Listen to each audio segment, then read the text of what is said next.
Chapter 478, 7 Ghosts. Have they arrived as well? Yolan's beautiful eyes widened upon hearing Feng Xuanyang's words, shock coloring her features. Although the Underworld Guards were the core combatants of Underworld, they were not the peak combatants. Even so, the Underworld Guards were only slightly inferior to the peak combatants of other first-rate guilds. They were more than enough to deal with second-rate guilds. Since Feng Xuanyang had said as much, the new arrivals were not members of the Underworld Guards. Instead, they should be the peak combatants of Underworld, the 7 Ghosts. That's right. To eliminate Zero Wing quickly and ensure that we obtain White River City, upper management has sent us 2 ghosts. With the 2 of them, Black Flame's good fortune will come to an end, Feng Xuanyang laughed. Since 2 of the 7 ghosts have arrived, Black Flame's hunting spree will no longer be an issue. On the contrary, this is our chance. Yulan nodded as she revealed a smile. Underworld was a massive organization, and those who joined the Underworld Guards were already considered experts. Meanwhile, the 7 ghosts stood out among the Underworld Guards and stood at the peak of the organization. The 7 ghosts held very high positions in Underworld, and even Feng Xuanyang had to treat them with respect. Every one of the 7 ghosts was an extraordinarily talented expert carefully selected by Underworld. Moreover, they had received Underworld's unreserved nurturing and hell-like training. Their strength had long since surpassed the realm of ordinary humans. If several ghosts worked together, even an expert like Summer Sunshine would be helpless. Now that Black Flame was going all out in his hunt of the Underworld Guards, this was very good news for Overwhelming Smile. If the 2 ghosts found Black Flame while he was on his hunting spree, perhaps they could kill Black Flame and utterly destroy Zero Wing. Just as Feng Xuanyang and Yulan discussed Shi Feng, the man currently faced off against 2 Underworld Guard parties in the Watch Cemetery. Good luck. What an arrogant little brat. The 2 Underworld Guard parties glared at Shi Feng, before turning to each other, smiling. The members of Zero Wing also watched Shi Feng, who currently hid his appearance under his black cloak, astonishment filling their eyes. Shi Feng had accidentally appeared and claimed to have good luck. Did he not know that the 2 parties surrounding them were the famous killing gods? Every one of these players was a demon who could slaughter people without batting an eye. Those who encountered these killing gods had only one ending, death. We have to hold our ground. Our guild's Tier 1 experts are almost here. We'll be saved as long as we hold on for a little longer, the leader of Zero Wing's team said, gritting his teeth. A thread of hope appeared in the eyes of Zero Wing's members. When they looked at the 2 Underworld Guard parties surrounding them, their gazes burned with fighting spirit. Oh, you guys must have a death wish. Old 6, you deal with these guys. I'll deal with the new brat, a youthful-looking level 26 swordsman named 5th Ghost ordered with a deep voice. The youth was tall and robust, and he was currently garbed in golden battle armor. Brother 5, you're too cunning. This is the first expert we've found after such a long hunt, yet you're sending me to deal with the trash while you steal the expert for yourself. The level 26 berserker named 6th Ghost complained. That brat is a swordsman. I'm also a swordsman while you're just a berserker. Naturally, I should deal with him. If we meet a berserker, you'll deal with them. Deal. 5th Ghost laughed. The berserker named 6th Ghost could only nod in response. He then looked towards the Underworld Guards saying, leave these people to me. You guys only need to prevent them from escaping. Yes, the Underworld Guards immediately took up their formation. However, when Zero Wing's members heard that the man named 6th Ghost intended to deal with them alone, they rejoiced. Each side had about the same number of players. If the enemy faced them as a team, they stood no chance. If only one person attacked, however, they could probably kill that player and escape. We'll charge together. After we get rid of him, we can take the opportunity to break through the encirclement, the Ranger team leader whispered. At this moment, when Shi Feng saw 6th Ghost approach the group, he suddenly said, no, you guys aren't his match. In a moment, run in the opposite direction. Elementalists use ice walls and frozen circles while I hold them back. Zero Wing's elite team was strong enough that they had a good chance of defeating any ordinary expert. However, the berserker before them was not an ordinary player. The killing intent and pressure he radiated did not belong to an ordinary expert, so much so that even Shi Feng sensed danger from the berserker. Moreover, when Shi Feng used omniscient eyes to inspect everyone's data, 6th Ghost's data surprised him. The berserker named 6th Ghost was actually a Tier 1 class. This was the first time Shi Feng had encountered a Tier 1 class belonging to another guild. The swordsman named 5th Ghost was also a Tier 1 class. Judging from the respectful attitudes the Underworld Guard parties showed these two players, Shifeng guessed that the two were not ordinary characters. They were definitely high up in Underworld. Originally, Shifeng intended to hunt down Underworld Guards. Now, however, rather of hunting a cat, he had found a tiger. Thank you for the warning. However, we are the elites of Zero Wing. Even if he is powerful, he can't take us down easily if we work together, the Ranger team leader said confidently. However, before the Ranger could finish his words, Sixth Ghost had used charge, leaving only an afterimage behind him. In the blink of an eye, Sixth Ghost arrived before Zero Wing's battle-ready shield warrior. He then activated Cleave and slashed his saber down on the shield warrior.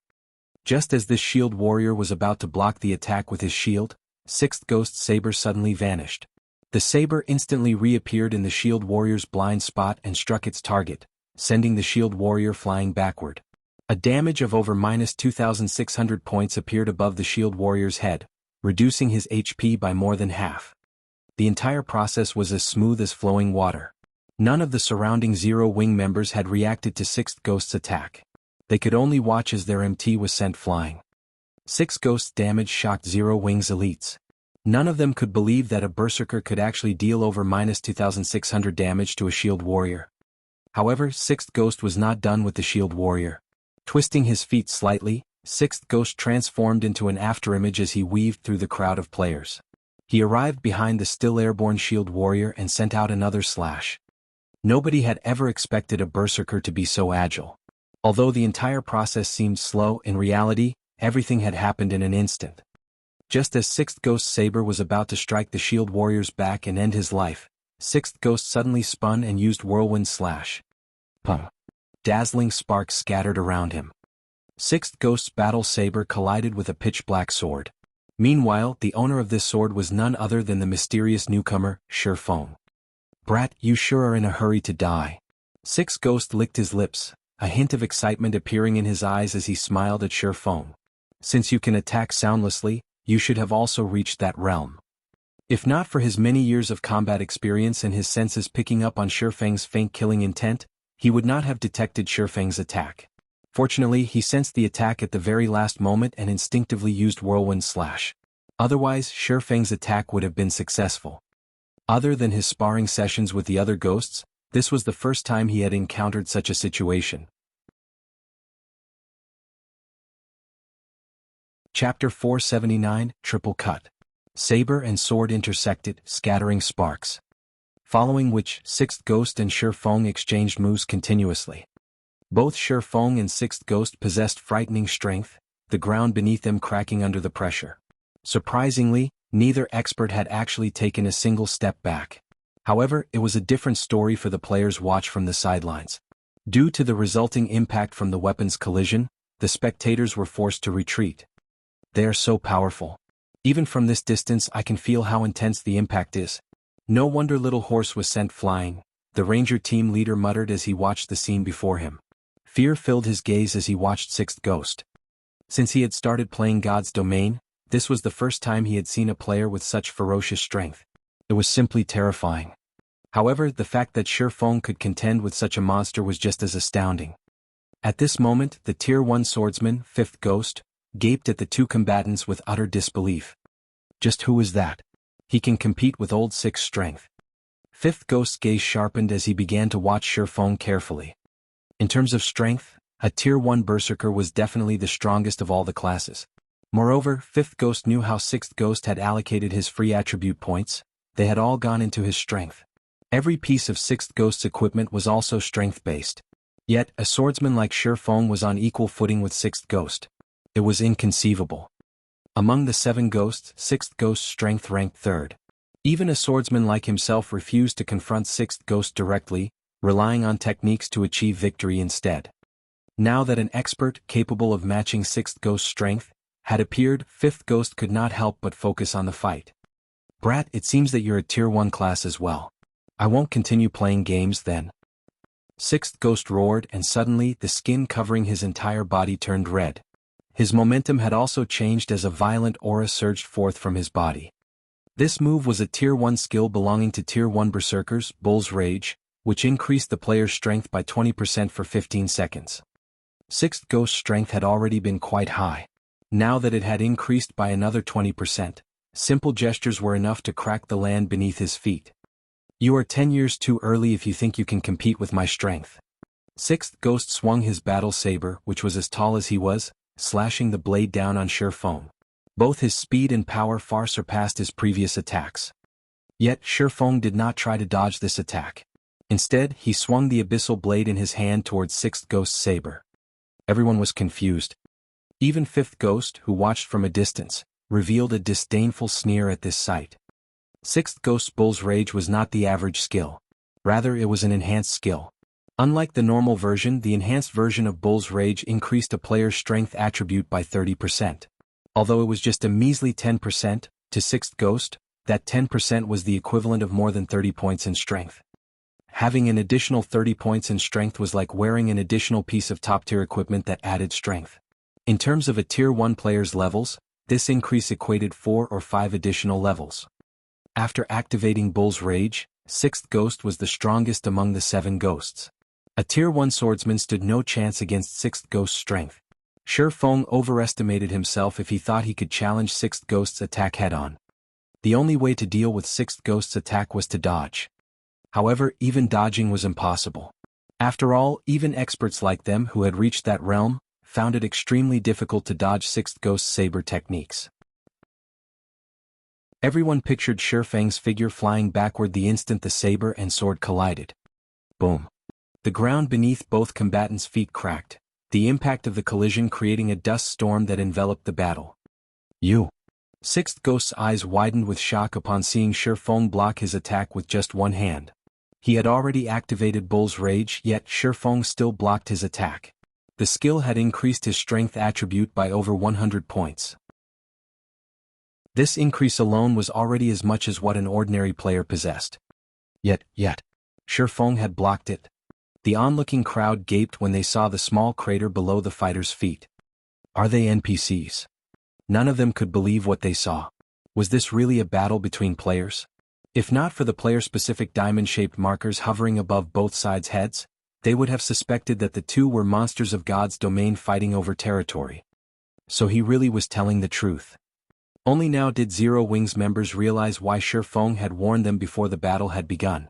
With such frightening strength, even if Sixth Ghost had not utilized any skills and relied solely on his techniques and attributes, he would not have needed long to annihilate their team.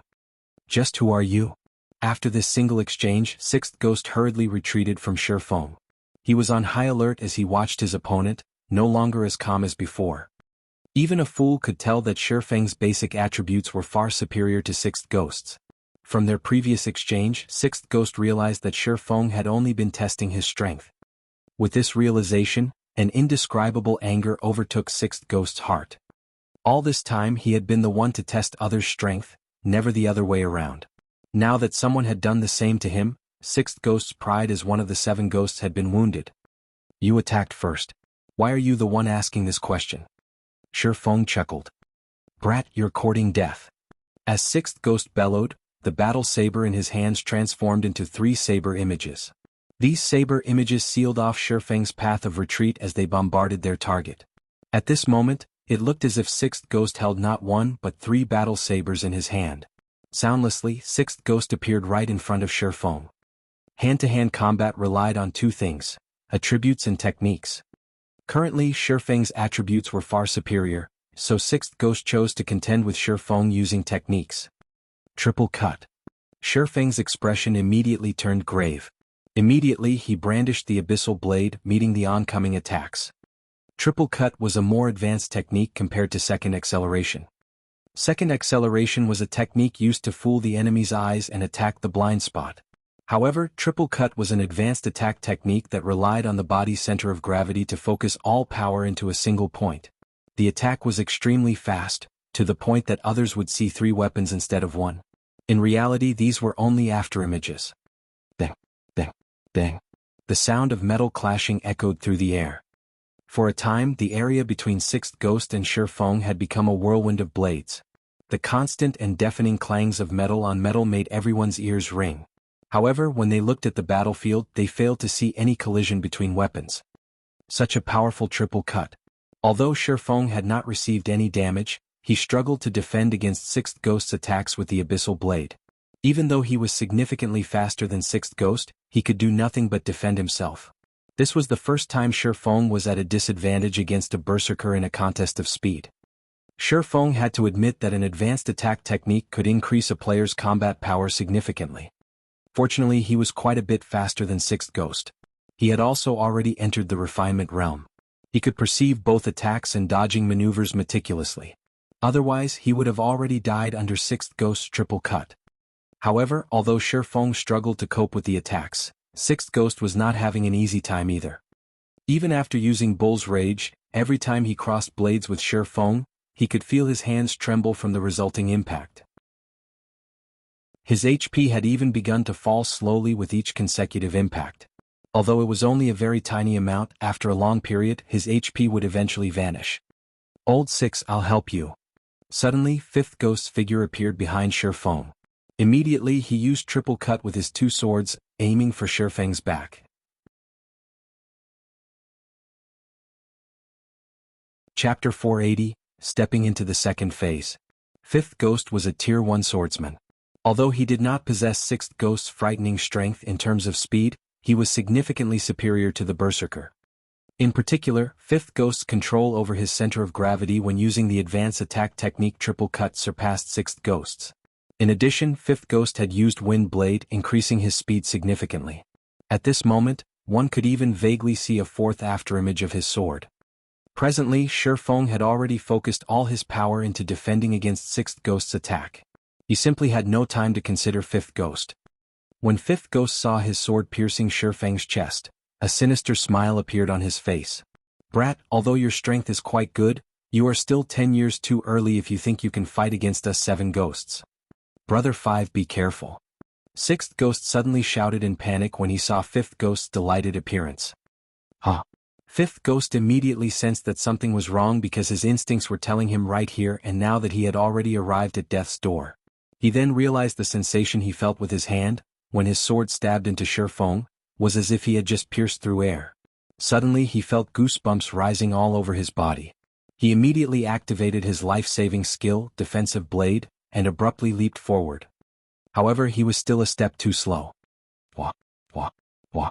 At the same time as he activated Defensive Blade, Fifth Ghost felt chilling sword auras striking at his back. These piercing sword auras were the attacks Shi Feng had launched at Fifth Ghost upon arriving behind the ladder using silent steps.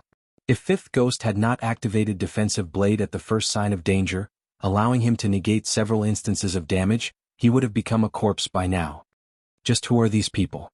Shi Feng knitted his brows slightly. Shi Feng found it truly hard to believe that such experts would actually appear in Underworld. He had also never heard of such experts in his previous life. After using silent steps, he had swung the Abyssal Blade immediately. At such a short distance, as well as with the element of surprise, experts of the same level definitely would not be able to react in time. Yet, Fifth Ghost actually managed to activate Defensive Blade and leap forward before the Abyssal Blade landed on his body. Furthermore, from the attack Fifth Ghost had sent out before, Shi Feng could clearly perceive just how powerful Fifth Ghost was. When Sixth Ghost used triple cut, he was able to apply the technique only to a normal attack. He could not use the technique with a skill. On the other hand, Fifth Ghost was able to integrate triple cut together with a skill. In fast-paced close combat like this, other than some special skills like silent steps and instantaneous movement, the difficulty of using attack skills in battle was extremely high. Such attack skills simply had too long a cast time and required one to go through fixed motions before the skill could be activated. The speed of using an attack skill was simply incomparable to the speed of a normal attack.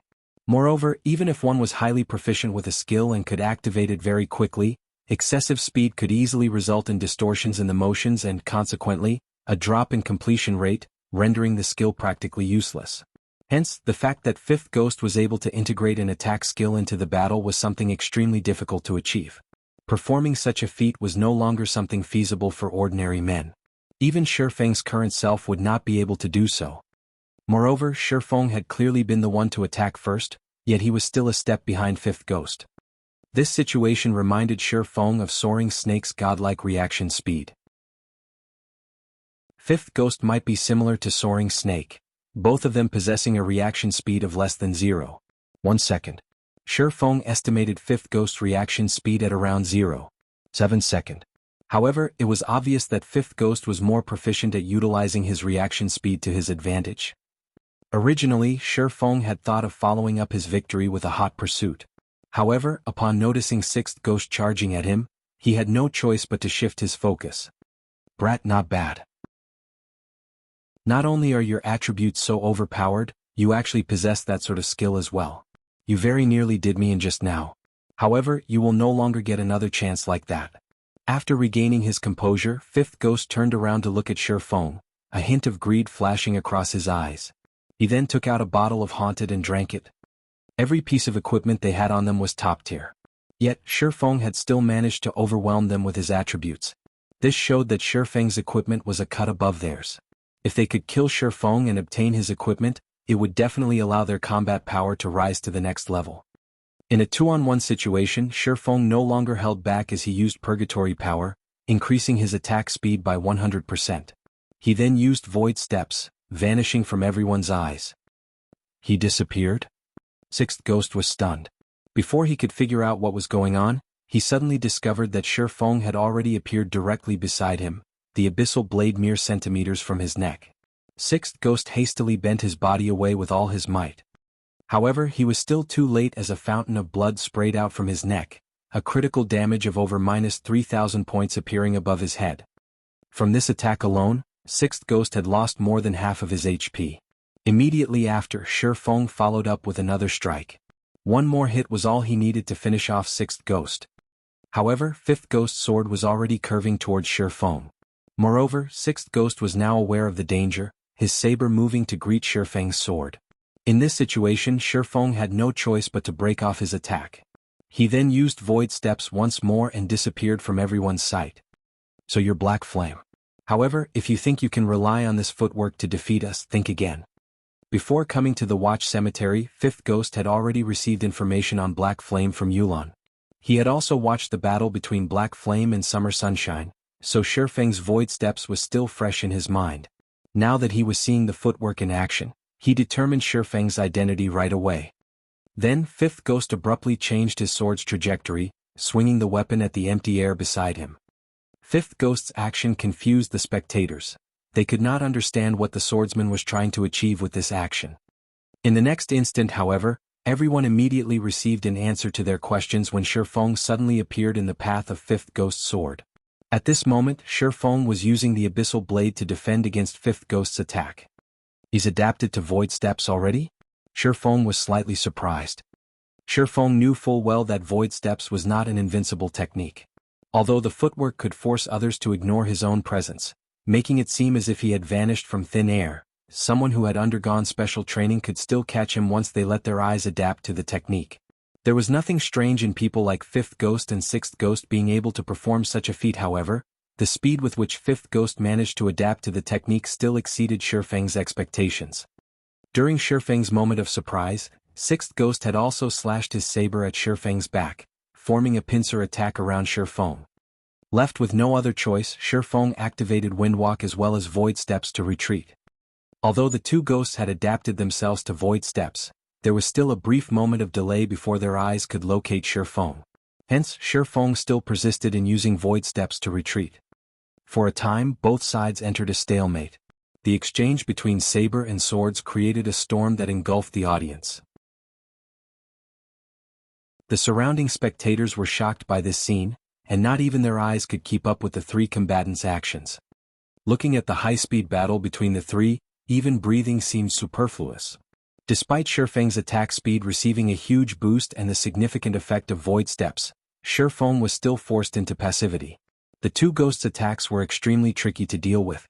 In particular, 5th Ghost's attacks would always strike from various different blind spots, and never once would the swordsman face Feng in a direct confrontation. If not for the fact that Feng had already entered the refinement realm, his grasp over attacks and movements becoming extremely precise, he would have long since lost his life to the two ghosts. Although Feng was currently locked in a passive state, he was enjoying every moment of this high-speed battle. Ever since the increase in his brain activity, he had not had a chance to familiarize himself with the sudden boost to his perception as well as the sudden enhancement in his control over his own body. This battle was the perfect opportunity to get used to his new improvements.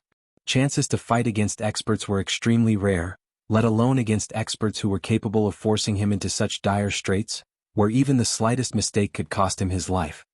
Moreover, Shifeng could not help but admit that the coordination between 5th Ghost and 6th Ghost was indeed very amazing. Regardless of how he tried to attack or dodge, he could never fully defend against the attacks of the two ghosts. As a result, he had lost close to half his HP already. However, under the steady onslaught, the accuracy of Shifeng's actions was also gradually increasing. The damage the ghosts inflicted was also gradually decreasing. Their attacks really are precise. At this moment, even Shifeng could feel himself growing mentally tired. Die. 5th Ghost took advantage of the moment Shifeng used Void Steps and vanished to slash at the latter's back, giving Shifeng no chance to dodge or block at all. At the moment of life and death, a slight change came over Shifeng. Suddenly, Shifeng's movement stopped. In the next moment, 5th Ghost's sword actually brushed past Shifeng's body. However, 5th Ghost did not stop his attacks as he continued brandishing his two swords. 6th Ghost kept hacking at Shifeng with his saber as well, not giving him any chance to dodge or block. Yet, no matter how hard they tried to hit Shifeng, he always managed to avoid their attacks ahead of time. It was as if Shifeng had long since known the trajectory of their attacks. So this is the second stage of the refinement realm, the flowing water realm. It's no wonder I wasn't a match for those people in the past. Shifeng could not help but smile while dodging the two ghosts' attacks.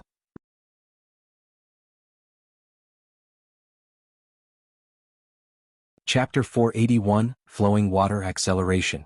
5th Ghost and 6th Ghost immediately detected the sudden change in Shifeng, and the two ghosts promptly distanced themselves from their target.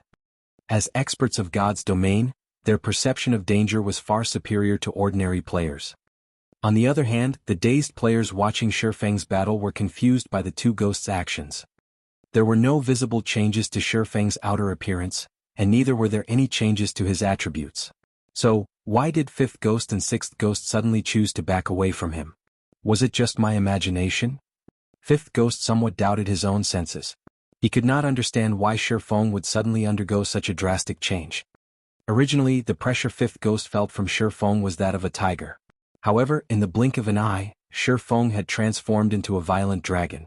Moreover, it was a violent dragon with extremely sharp fangs and claws. Let alone them, even ordinary people would know to distance themselves from Shifeng upon sensing such a radical difference. Since you guys aren't going to take action, then don't mind if I do, Shifeng said as he revealed a meaningful smile. He then raised his sword and slowly approached his two opponents. The refinement realm could be said to be what differentiated a true top-tier expert from an ordinary expert.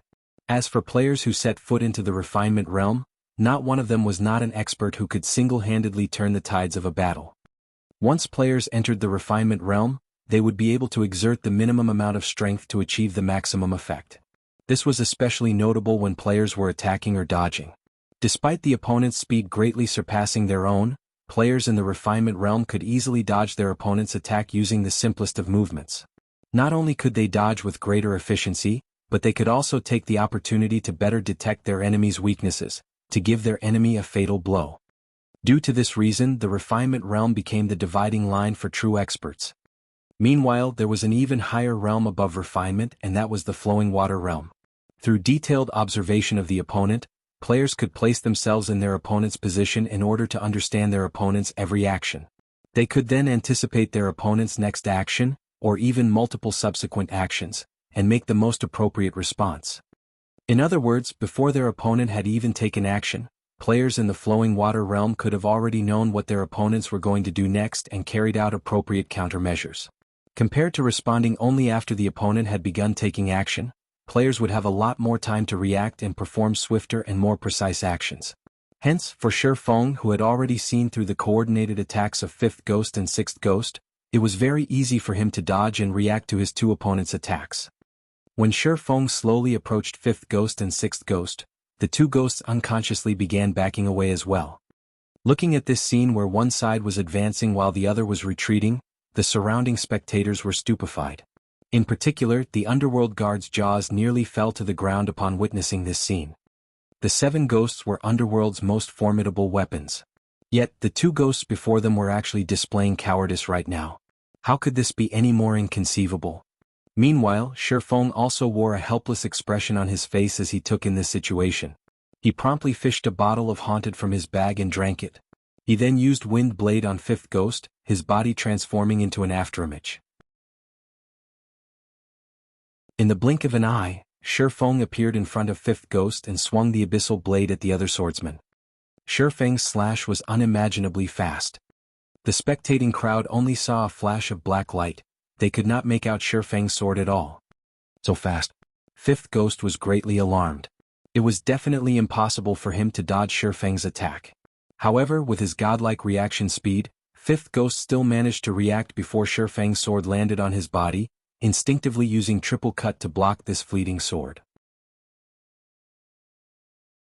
Dang. Sparks scattered into the surroundings. At the moment of imminent peril, Fifth Ghost succeeded in blocking Shifeng's attack with the sword in his hand. As a result of the impact, however, Fifth Ghost was forced to retreat numerous steps before he could stabilize his body. His entire hand also numbed from the impact. How could this be? This is triple cut? Fifth Ghost and Sixth Ghost both looked at Shifeng with horror-filled expressions, as they were extremely familiar with Shifeng's previous attack. Triple cut was an advanced technique that they had trained in bitterly in order to grasp. At this moment, however, Shifeng had actually effortlessly used that technique against them. How could they not be shocked? So there's such an effect as well. Shifeng looked at the abyssal blade in his hand, similarly surprised. Just now, he had taken advantage of the pressure Fifth Ghost and Sixth Ghost had placed on him to enter the flowing water realm. However, he had not expected that after he entered the flowing water realm, his attack would also receive such a boost. Originally, he had relied on eliminating excess actions in order to increase the speed of his attacks. At this moment, however, maybe because his control over his body had received a huge improvement, the instant he attacked, he was able to apply all his physical power into that single slash. As a result, not only were there no excess movements in his attack, but his attack had also received a huge acceleration, which allowed his sword to reach its maximum speed in the shortest amount of time possible. Taking Fifth Ghost as example, if the initial acceleration of Fifth Ghost's sword was counted as 100 and his sword's maximum speed as 20, then from the moment he started swinging his sword, he would need 0.2 seconds for his sword reach its maximum speed. As for Shifeng, his current initial acceleration would be 200. If his maximum speed was similarly 20, then he required only 0.1 second to reach his maximum speed. Hence, his sword could reach his target much faster than Fifth Ghost's. However, this was assuming both sides possessed the same maximum speed. In reality, as Shifeng's attributes were much higher, his maximum speed was a lot higher than Fifth Ghost's and Sixth Ghost's. Thinking up to this point, Shifeng could not help but grow excited. Hoping to find the feeling from before, Shifeng stepped forward and launched a fierce assault on Fifth Ghost once more. Streaks of black light suddenly appeared before promptly disappearing. Fifth Ghost was forced to go all out to defend against the attacks. However, no matter how hard he tried to defend himself, the attacks were simply too overwhelming, forcing him into a constant retreat. Seeing this situation, Sixth Ghost hurriedly charged forward to aid his companion. Immediately he used triple cut, slashing his saber at Shifeng's back. Originally, with Shifeng's speed, it had simply been impossible for him to block the attack. However, Sixth Ghost suddenly saw a streak of black light emerge behind Shifeng, the black light deflecting his attack completely. Just what is going on here? Sixth Ghost looked at Shifeng's calm expression in abject horror. At the beginning of the fight, Shifeng had been desperately trying to defend against his saber. Now, however, Shifeng could effortlessly block his attacks without even turning his head around. During the brief moment Sixth Ghost was in a daze, a streak of black light penetrated Fifth Ghost's defenses, piercing right through the swordsman's heart.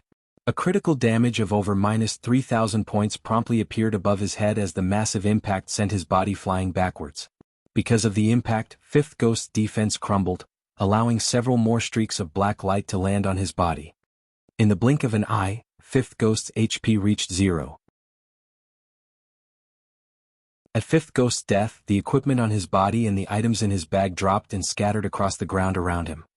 This scene stupefied everyone present. How was the thing in Shifeng's hand a sword? That was practically a laser gun. With just a few shots, Fifth Ghost died without even being able to resist. Only now did Sixth Ghost finally react. Although he wished to help, he was already too late. Right then, Shifeng used void steps and disappeared once more. Don't think that you can easily do me in. Sixth Ghost bellowed as he used Whirlwind Slash, sweeping his battle saber around himself. In the next moment, however, a streak of black light shot at Sixth Ghost's weapon. Boom. Sixth Ghost's battle saber was abruptly stopped cold. Immediately after, another streak of black light pierced Sixth Ghost's body, instantly ending the berserker's life. Once more, equipment and items were scattered across the ground. The members of the Underworld Guards shivered and paled at the sight of Fifth Ghost's and Sixth Ghost's bodies lying on the ground. They promptly turned around and fled. As Underworld Guards, they knew full well just how powerful the two ghosts were. Working together, the two of them could easily annihilate 4 or 5 Underworld Guard parties. Meanwhile, the fact that Shi Feng succeeded in defeating the two ghosts all by himself showed that he was also fully capable of annihilating their two parties. If they did not escape, only death awaited them. Want to escape? Too late. Shi Feng immediately changed the aura of space to the aura of wind, increasing his movement speed greatly. He caught up with the fleeing Underworld Guards in no time, and just like a whirlwind sweeping away the clouds, he practically killed each Underworld Guard with just one hit. In the blink of an eye, the 10 remaining Underworld Guards were turned into a pile of corpses, their equipment and the items inside their bags scattering all over the ground around their corpses. Chapter 482. The Strength of a Single Man. This haunted really is frightening. It is actually able to force a red name to drop every single piece of equipment they are wearing. Underworld should be shedding tears right about now. Shi Feng's heart was filled with joy when he looked at the ground littered with items. Killing the elite members of a guild would not cause any significant damages to said guild, as these elite members only had advanced equipment. Such equipment could be easily replaced. The equipment of experts, on the other hand, was different. Every single expert was an accumulation of a guild's top-tier equipment.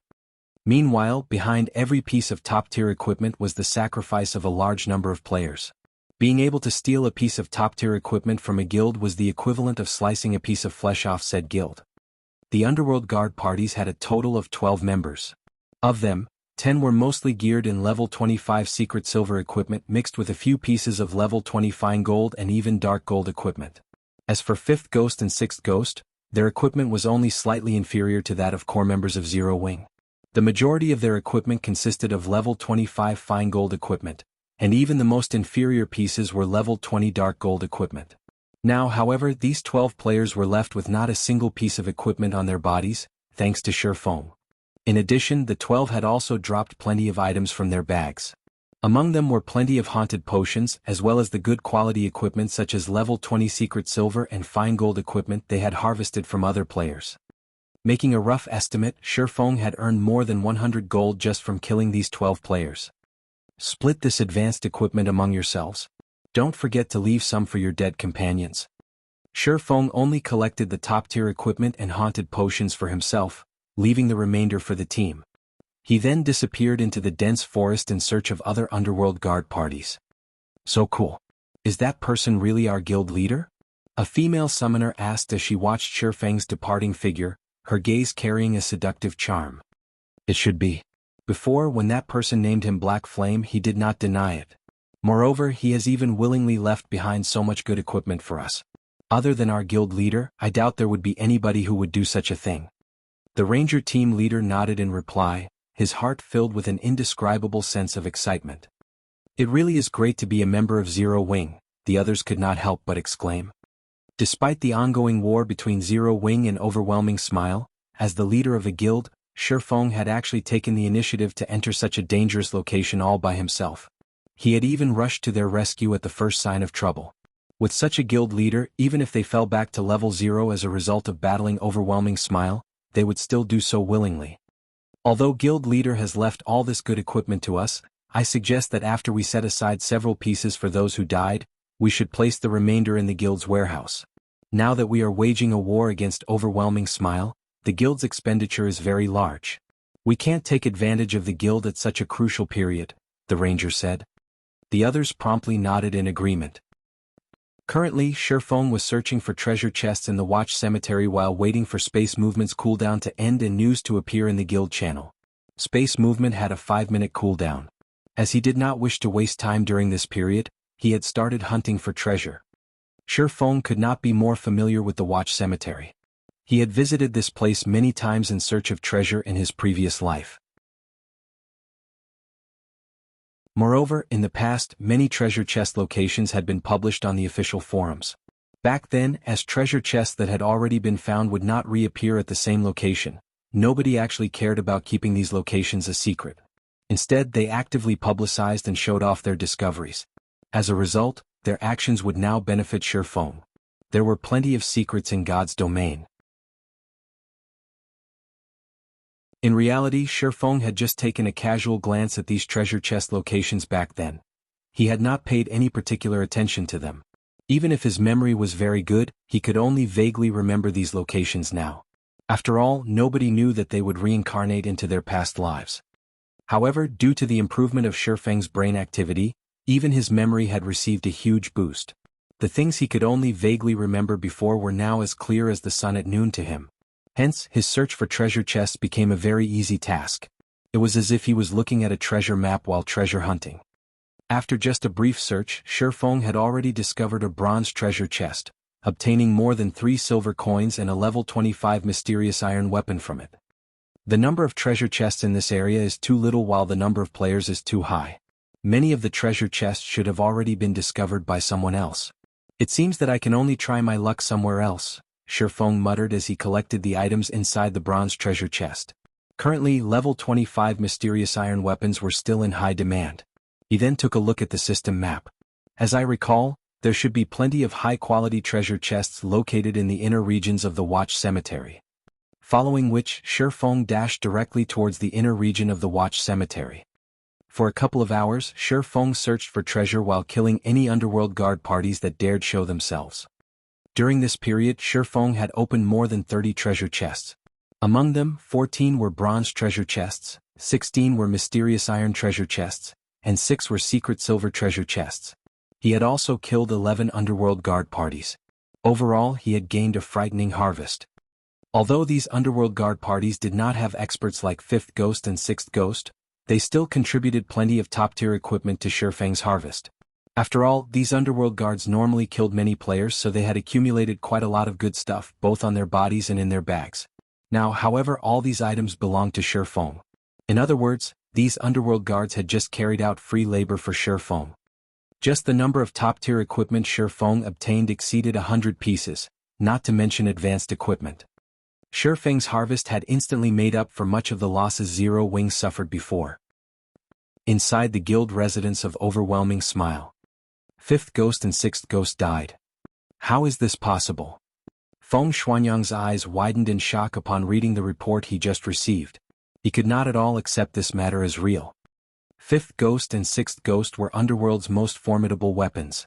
Now, not only had both of them lost all their equipment, but they could not even log back into the game right now. Just how was he supposed to report this incident to the higher-ups? This black flame is simply too vicious. Seated to the side, Yulan, who was garbed in a set of alluring purple robes that placed her exquisite figure on full display, knitted her brows tightly, a gloomy expression currently on her face. Contrary to expectations, Yulan was not particularly concerned about this piece of news. Compared to 5th Ghost's and 6th Ghost's deaths, she was more concerned about the number of deaths in the Underworld Guard parties. Currently, statistics showed that more than 80 Underworld Guards had already died. As of this time, Underworld had sent over 200 Underworld Guards to Overwhelming Smile, and close to half had died. Practically all the Underworld Guard parties posted at the Watch Cemetery were dead by now. This loss was already well over the limit they could endure. Even if they emptied Overwhelming Smile's entire guild warehouse, they would not be able to make up for the loss in top-tier and advanced equipment. Aside from that, there was also the loss of levels as well as the fact that all those killed by Feng were unable to log back into God's domain for a long period of time. Just how did he manage such a feat? Yulan muttered in confusion. The Underworld Guard parties were clearly scattered far apart from each other, making it extremely difficult to catch them all. Yet, Feng had only used a few short hours to wipe out nearly every Underworld Guard party within the Watch Cemetery. While Feng Xianyang and Yulan were feeling depressed, information regarding Feng's feat spread like wildfire throughout White River City. Players who received this piece of news were thoroughly amazed. 1 hit per person. Shi Feng had actually managed to suppress a powerful guild all by himself, slaughtering Overwhelming Smile to the point where it had no choice but to recall all its members from the treasured land known as the Watch Cemetery. This was simply too frightening. For a time, Zero Wing was once more the topic of conversation in the entire White River City.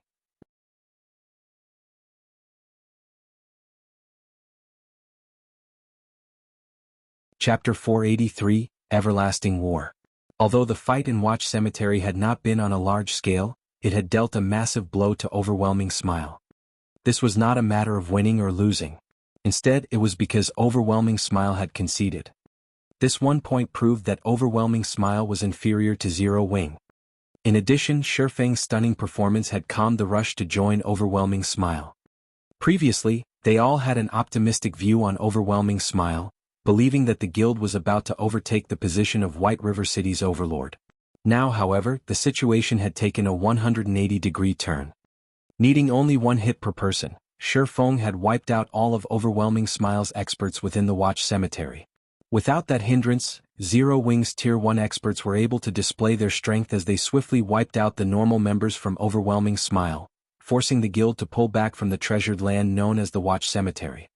The Watch Cemetery was White River City's most resource-rich level 20 to 30 map. Losing it would undoubtedly be detrimental to Overwhelming Smile's future development.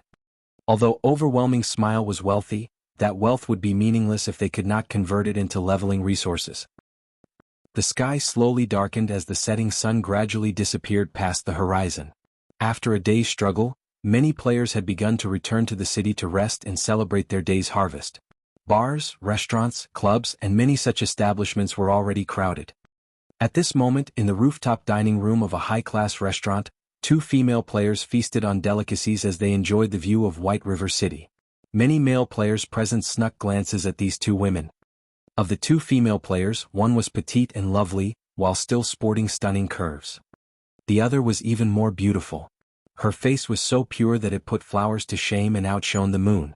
Her snow-white skin looked so delicate that it seemed as if it might break from the gentlest touch. Currently, although she wore a long aqua-blue mage robe trimmed in gold, the clothing failed to conceal her graceful body. These 2 were none other than Blue Bamboo and Thoughtful Rain, the pair that had originally planned to join Overwhelming Smile. Blue, what did I tell you? Look how quickly Zero Wing suppressed Overwhelming Smile, Thoughtful Rain said as she glanced at Blue Bamboo, the gentle smile in her ink-black eyes intensifying. Previously, due to her refusal to join Overwhelming Smile, Blue Bamboo had pestered her ceaselessly, giving her a huge headache. Only now that Zero Wing had forced Overwhelming Smile to submit did the girl finally relent. Overwhelming Smile is truly disappointing. To think that I thought so highly of it, it actually dared to let me down. I don't want to join Overwhelming Smile anymore either. Blue Bamboo pouted, disappointed. I already told you that Zero Wing is far superior to Overwhelming Smile. After all, it was the first guild to own a guild residence in White River City.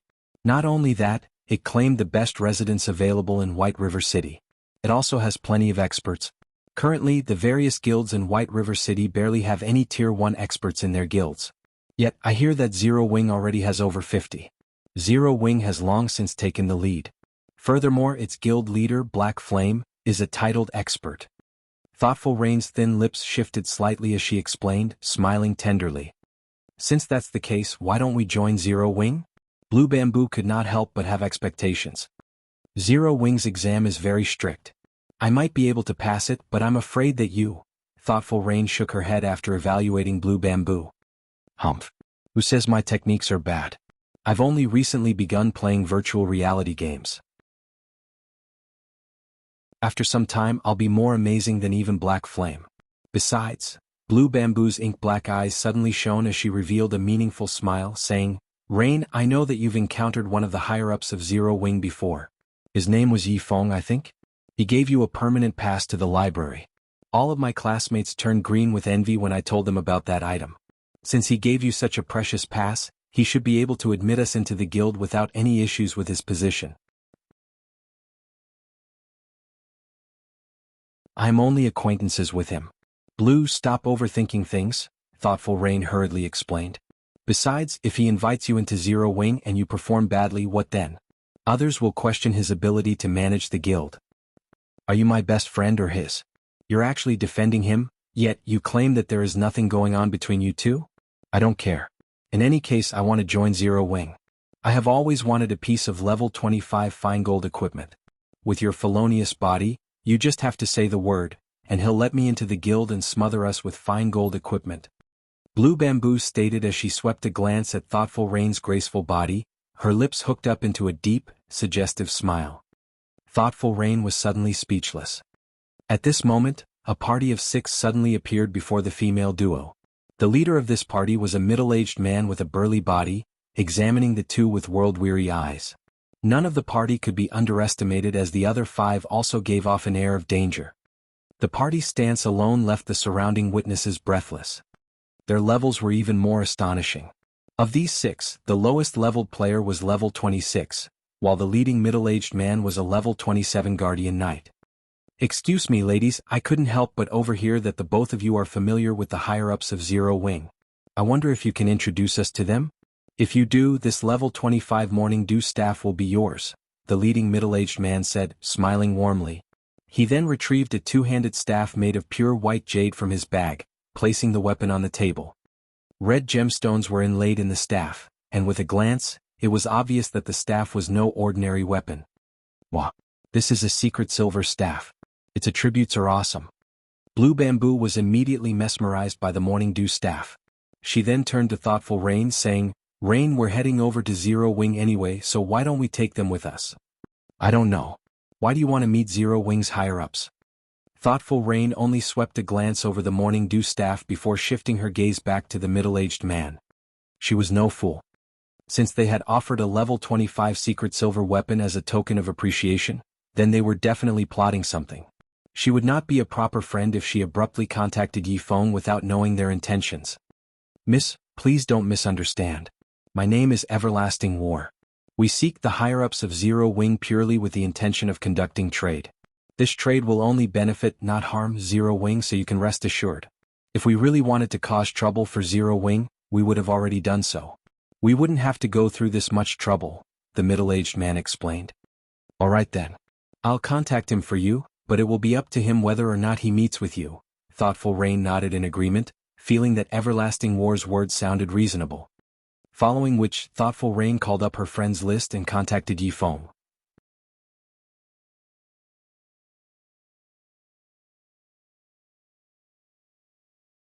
Chapter 484, King. Currently, Shi Feng carefully scoured one of the dark, quiet tombs in Watch Cemetery's core region. While he explored, Shi Feng had received news from Aqua Rose about Overwhelming Smile withdrawing from the competition over the Watch Cemetery and shifting its focus to several other level 20 maps with fewer resources. The members of Overwhelming Smile had also begun to keep a low profile. With the threat of Overwhelming Smile gone, Shi Feng decided to transverse deep into Watch Cemetery's core. The tomb he currently explored was unique. It was a resting place for royalty. It was also known as a king's tomb. Locating this particular tomb had not been easy. As it had been built to prevent grave robbers from plundering the valuables buried with the dead, this place had been carefully hidden. It had been built inside a cave under a steep cliff. After its construction, the original path used to travel to this place had been destroyed. After several hundred years, vines had covered the cliff, making it even more difficult to notice the cave. In the past, a skilled assassin had accidentally discovered this location. Afterward, that assassin had led a powerful team to the king's tomb and successfully plundered the treasure inside. After claiming the treasure, he sold the item for over 1,000 gold, earning everyone's envy. Even so, in the god's domain of that time, the assassin had still taken a loss when he sold the item. Why had it been a loss? Although the item was utterly worthless to an independent player, to guilds, it was priceless. Various large guilds would willingly spend 2,000 or 3,000 gold, much less 1,000. The treasure the assassin had found was a guild residence promotion order. All guild residences started out as a 1-star residence when established. If a guild wished to upgrade it to a 2-star residence, they needed to meet 2 requirements. First, a guild needed a sufficient amount of guild popularity. The second thing they needed was a 2-star guild residence promotion order. If a guild residence reached 2-star status, the guild could establish certain facilities that were unavailable to a 1-star residence. More importantly, a guild residence's private rooms would change. Guilds could only establish 1-star private rooms in a 1-star residence, whereas 2-star private rooms could be established in a 2-star residence. By resting for 24 hours in a 1-star private room, players could store up to 20% of the double EXP buff. In a 2-star private room, however, players could store up to 25% after 24 hours. In addition, a guild could establish a smithy inside a 2-star residence, allowing members to have their weapons and equipment repaired. Moreover, the repair fees as the guild's smithy were 10% cheaper than elsewhere. Repair fees were always expensive. Although there was only a 10% difference, players could still save a significant amount of money. Currently, Zero Wing's popularity had exceeded 5,000 points. It had met that requirement for the upgrade. Hence, now was the perfect time for Shifeng to collect the promotion order. Danger awaited any player inside the king's tomb as traps had been built throughout the crypt. Unfortunately, none of these traps proved to be useful against Shifeng. He destroyed every trap he encountered with a single slash. "This should be it," Shifeng muttered as he entered a majestic stone room, focusing on the tightly sealed white jade sarcophagus lined with gold that occupied the center of the room. Wetting his lips, he advanced towards the sarcophagus. When Shifeng was only 20 yards away, the sarcophagus suddenly opened. Black smoke slithered out of the sarcophagus. Soon, the black smoke coalesced into a youth in golden armor. The youth had a white cape draped over his shoulders and a golden crown adorning his head. More importantly, the youth carried the air of a king. Anyone who basked in his aura would tremble and submit body and soul. However, this youth's body was currently in a half-transparent, ethereal state. He was not a physical entity but a ghost. To be precise, this youth was the ghost of a king. As expected of the king of a generation. Even in death, he still possesses such a powerful aura. "If he were still alive, I'd have no hope of escaping with my life," Shifeng muttered after observing this ghost king with omniscient eyes. King of Ghosts, Monroe Bell, High Lord. Level 30. HP 4-000-000/4-000-000. Being capable of receiving the title of king proved that Monroe Bell had been a Tier 3 class before he died. The pair of swords in Monroe's hands indicated that he had been a Tier 3 sword king, the equivalent of a great lord, during his lifetime. However, after Monroe Bell died, he had weakened significantly. Now he was only as strong as a high lord. Even so, he would not be an easy challenge for Shifeng.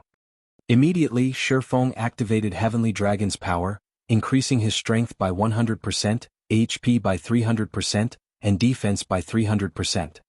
Suddenly, Shifeng's HP rose past 27,000.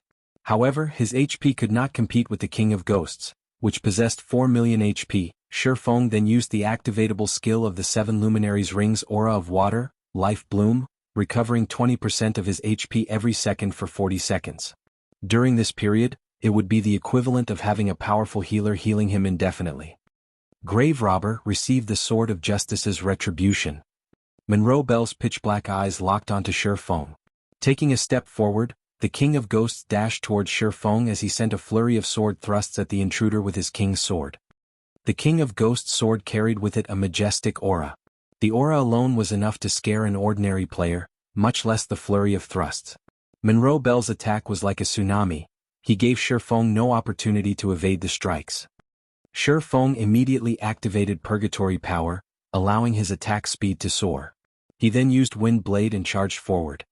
Facing the countless oncoming sword thrusts, Shifeng chose to face brutality with grace, and rather than confronting the attack head-on, he deflected the strikes to the side. However, despite the extreme speed of his swords and the fact that he was already in the flowing water realm, he could not keep up with the dozens of sword thrusts. As a result, he received multiple hits. Shifeng was not courageous enough to face Monroe Bell directly. A High Lord far surpassed an ordinary lord. Monroe Bell suppressed Shifeng completely in terms of strength and speed. Even if Shifeng activated twofold Berserk, the result would be the same. Furthermore, Monroe Bell was not an ordinary High Lord. The King of Ghosts had been a bona fide sword king before he died. In terms of combat technique utilization, he was even stronger than ordinary experts. Hence, challenging the High Lord in a direct confrontation would only be detrimental to Shifeng. If Shifeng had not reached the flowing water realm, gaining insight into an opponent's actions, he would never have come here, only to die. After all, level 30 was a dividing line in God's domain. Monroe Bell's attack power was also terrifying.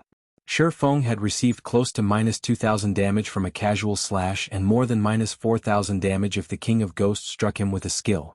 If Shi Feng had not activated Heavenly Dragon's power, increasing his defense significantly, Monroe Bell's normal attack could have dealt over -4,000 damage, whereas a skill would deal over -10,000.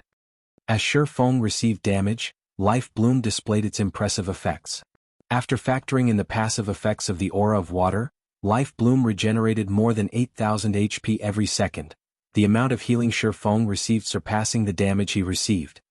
While Shi Feng and the King of Ghosts fought an intense battle against each other, a figure had stealthily appeared beside the sarcophagus and proceeded to open the treasure chest within. This treasure chest did not have a level restriction, so anybody could open it. However, opening it required 20 seconds. During this period, the person opening the treasure chest must not receive any damage. Otherwise, they would have to start the opening process all over again. Meanwhile, the person currently opening the treasure chest was none other than Shi Feng's doppelganger. Although the doppelganger could not pick up any items, it could open the treasure chest. In the past, the 50-man team the assassin had led had similarly made various sacrifices to open the treasure chest before fleeing for their lives. Although Shi Feng was alone, he still chose to give the king's tomb a try. After all, not only did he possess the strength to resist a High Lord for a short time, but he also had his doppelganger. No one else would have a chance of completing the task by themselves. The moment the doppelganger opened the treasure chest, Shi Feng instantly swapped positions with it, having his doppelganger delay Monroe Bell while he looted the contents of the treasure chest.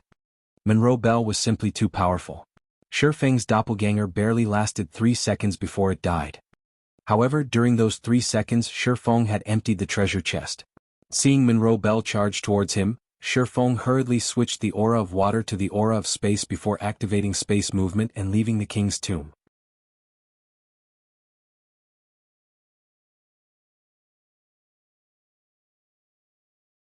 Chapter 485, Number 1 Guild. Near one of the mass graves in Watch Cemetery's outer region, a tear in space suddenly appeared in mid-air. In the next moment Shi Feng emerged. I finally escaped. Even after Shi Feng landed, he could still hear the King of Ghosts' angry roars. However, the tear in space had already closed. Even if Monroe Bell recovered his strength as a Tier 3 Sword King, he could not reach Shi Feng now. Now that I have the promotion order, it should be about time to make a trip back to White River City. Shi Feng's lips curled up slightly when he saw the glittering silver token in his bag. Originally, he had only intended to retrieve this guild resident's promotion order after he reached level 30. However, he had not expected to set foot in the Flowing Water realm. Even though he was only level 26, he was already capable of delaying Monroe Bell. Other than the promotion order, Shi Feng had obtained 3 items from the king's tomb. Of these 3 items, one was a fiery red 2-handed staff, one was an azure 2-handed greatsword, and the last was a silver stone tablet. Appraising these items with omniscient eyes, Shi Feng discovered that both the 2-handed staff and 2-handed sword were actually level 30 dark gold weapons. However, the silver tablet surprised Shi Feng far more than the 2 weapons. Shi Feng was very familiar with this silver tablet. Secret Sword Technique. The pattern engraved on this tablet is too vague and incomplete, and no information can be deciphered. However, some kind of divine power hides within this pattern. If one gathers all of the stone tablets, this vague and incomplete pattern can be restored. Current tablet count, 1/6. The tablet for the Secret Sword Technique. Shi Feng had accidentally obtained a part of it while he had completed the Blade Saint's Legacy trial. Back then he had suspected that the silver tablet was something extraordinary, so he had stored it in his warehouse. He never expected to obtain another piece so soon. Just what is this Secret Sword Technique? Despite examining the tablet, Shi Feng could not find any differences between the tablet he had just obtained and the one he had found in the Origin Sword domain. The 2 pieces looked identical. Shi Feng even suspected that the piece he stored inside his warehouse had somehow grown legs and run to the king's tomb by itself. Forget it. Let's head back for now. Following which, Shi Feng retrieved a return scroll. However, just as he was about to start channeling, suddenly Shi Feng's communicator rang. Thoughtful Rain, a girl he had only met once before, was contacting him. Is she looking to buy equipment? Feng looked at Thoughtful Rain's name, feeling slightly surprised. Previously, when he had met Thoughtful Rain at White River City's library, the latter had expressed her interest in purchasing weapons and equipment from him. Feng felt a sense of familiarity from Thoughtful Rain. Now that his brain activity had increased, he could recall even the smallest fragment of the past. Yet, even after his memories had refreshed, he still could not recall the girl. He only felt that she was familiar, but he did not know why. Miss Rain, since you have contacted me, are you interested in purchasing some equipment? Feng asked pleasantly, smiling. I'd like to, but today I'm contacting you because I have found a big business opportunity for you, Thoughtful Rain said, smiling sweetly. A group of people just happened to overhear me when I spoke about our acquaintance. In the end, these people asked me to contact you for them. They hope to meet with you now. Do you have the time? Who are these people? Feng asked. He says his name is Everlasting War. He's a level 27 Guardian Knight, and his companions are all level 26. From the looks of it, they seem quite powerful and they have excellent equipment. I'm assuming that someone with significant financial power backs them, Thoughtful Rain said. Alright, then let's meet at Zero Wings Guild residence. Feng nodded before disconnecting the call. He then activated the return scroll. Feng had heard of Everlasting War before. That person had been a famous character in God's domain, having the title of Everlasting War God. He was also an Apex expert, and his fame was not the slightest bit inferior to Summer Sunshine's. In a direct confrontation, even Summer Sunshine would not be a match for Everlasting War. 20 seconds later, Feng transformed into a streak of white light as he teleported back to White River City.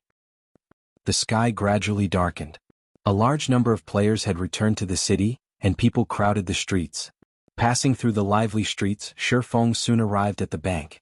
He then stored all of the top-tier and advanced equipment he had obtained in the guild's warehouse. He also placed the level 30 Dark Gold Staff, the Roaring Blaze Staff, and the level 30 Dark Gold Greatsword, the Azure Heart, on full display in the guild's warehouse. For a time, the members of Zero Wing went into an uproar. The war between Zero Wing and Overwhelming Smile had significantly depleted the stock of equipment inside the guild's warehouse. Now, however, over 1,000 pieces of equipment had suddenly appeared. Aside from the large amount of advanced equipment, the stock of top-tier equipment had already exceeded 100 pieces. Beyond that, there were actually level 30 Dark Gold weapons inside the guild's warehouse. Currently, the players of various large guilds still struggled to obtain level 25 equipment. Bronze equipment was a challenge to obtain, much less mysterious iron. On the other hand, their guild had level 30 weapons. They were Dark Gold weapons to boot.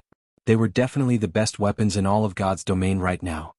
However, shortly after everyone in the guild started spreading the news, Feng had arrived at the Adventurers Association. He handed over the guild residence promotion order, officially promoting Zero Wing's residence to a 2-star residence. Starmoon Kingdom System Announcement. Congratulations to Zero Wing for becoming the first guild in Starmoon Kingdom to own a 2-star guild residence. Rewarding 30,000 guild popularity, 500 gold coins to the guild, and 1 guild smithy promotion order. White River City System Announcement. Congratulations to Zero Wing for becoming the first guild in White River City to own a 2-star guild residence. Rewarding 10,000 guild popularity and 200 gold coins. The system announcement repeated 3 times, and every player in White River City heard it loud and clear. Damn. What is this crap? Our guild hasn't even obtained a guild residence, yet already, Zero Wing has a 2-star guild residence? What's this 2-star residence thingy? Lots and lots of money. Suddenly, Starmoon Kingdom's official forums exploded with activity. Everyone discussed Zero Wing, and the various large guilds had also begun asking around about the benefits of a 2-star guild residence. Also, what was a guild smithy promotion order? However, the activity on Starmoon Kingdom's forums paled in comparison to White River City's. Zero Wing is simply too amazing. Overwhelming Smile has only managed to establish its guild residence after much difficulty, yet, Zero Wing has already obtained a 2-star guild residence. I've just received news that Zero Wing's warehouse has received an influx of top-tier equipment. There are even level 30 Dark Gold weapons in there. Now Zero Wing's guild residence has been promoted to 2 stars. Zero Wing is simply overpowered. It seems that Zero Wing is still the true overlord of White River City. Although Overwhelming Smile is rich, it still cannot compete with Zero Wing. Now, even Overwhelming Smile's financial power in the game is no match for Zero Wing. We will have a better future if we join Zero Wing. That's not all. I've just made some inquiries and found out that guilds can establish a guild smithy inside a 2-star guild residence. The repair fees there are 10% cheaper than elsewhere. Meanwhile, that guild smithy promotion order can be used to promote a 1-star guild smithy into a 2-star guild smithy. The repair fees of a 2-star are even lower, 15% cheaper. You can save so much on repair fees alone. Other guilds have no chance against Zero Wing. All hail Zero Wing. I want to join Zero Wing. For a time, Zero Wing became the #1 guild in the hearts of White River City's players of White River City. Suddenly, White River City went into a frenzy as players tried to join Zero Wing.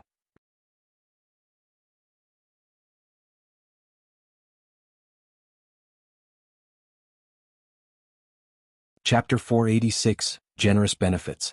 Inside the Adventurers Association, Shifeng was currently applying to establish a forge inside Zero Wing's guild residence. Sir, this is the model list for smithies. In addition, there is also a list of blacksmiths. You may choose any of the names listed there. The NPC at the counter smiled as she passed 2 lists to Shifeng. In God's domain, buildings were not limited to a single model. There was a large variety of models available for players to choose from. Players could even design their own buildings, though designing one from scratch required a lot of time. If not for highlighting the uniqueness of one's own guild, most players would choose one of the hundreds of models that were already available. Promotion of buildings only required a promotion order. There was no need to spend any money. However, constructing a new building or reconstruction required a large sum.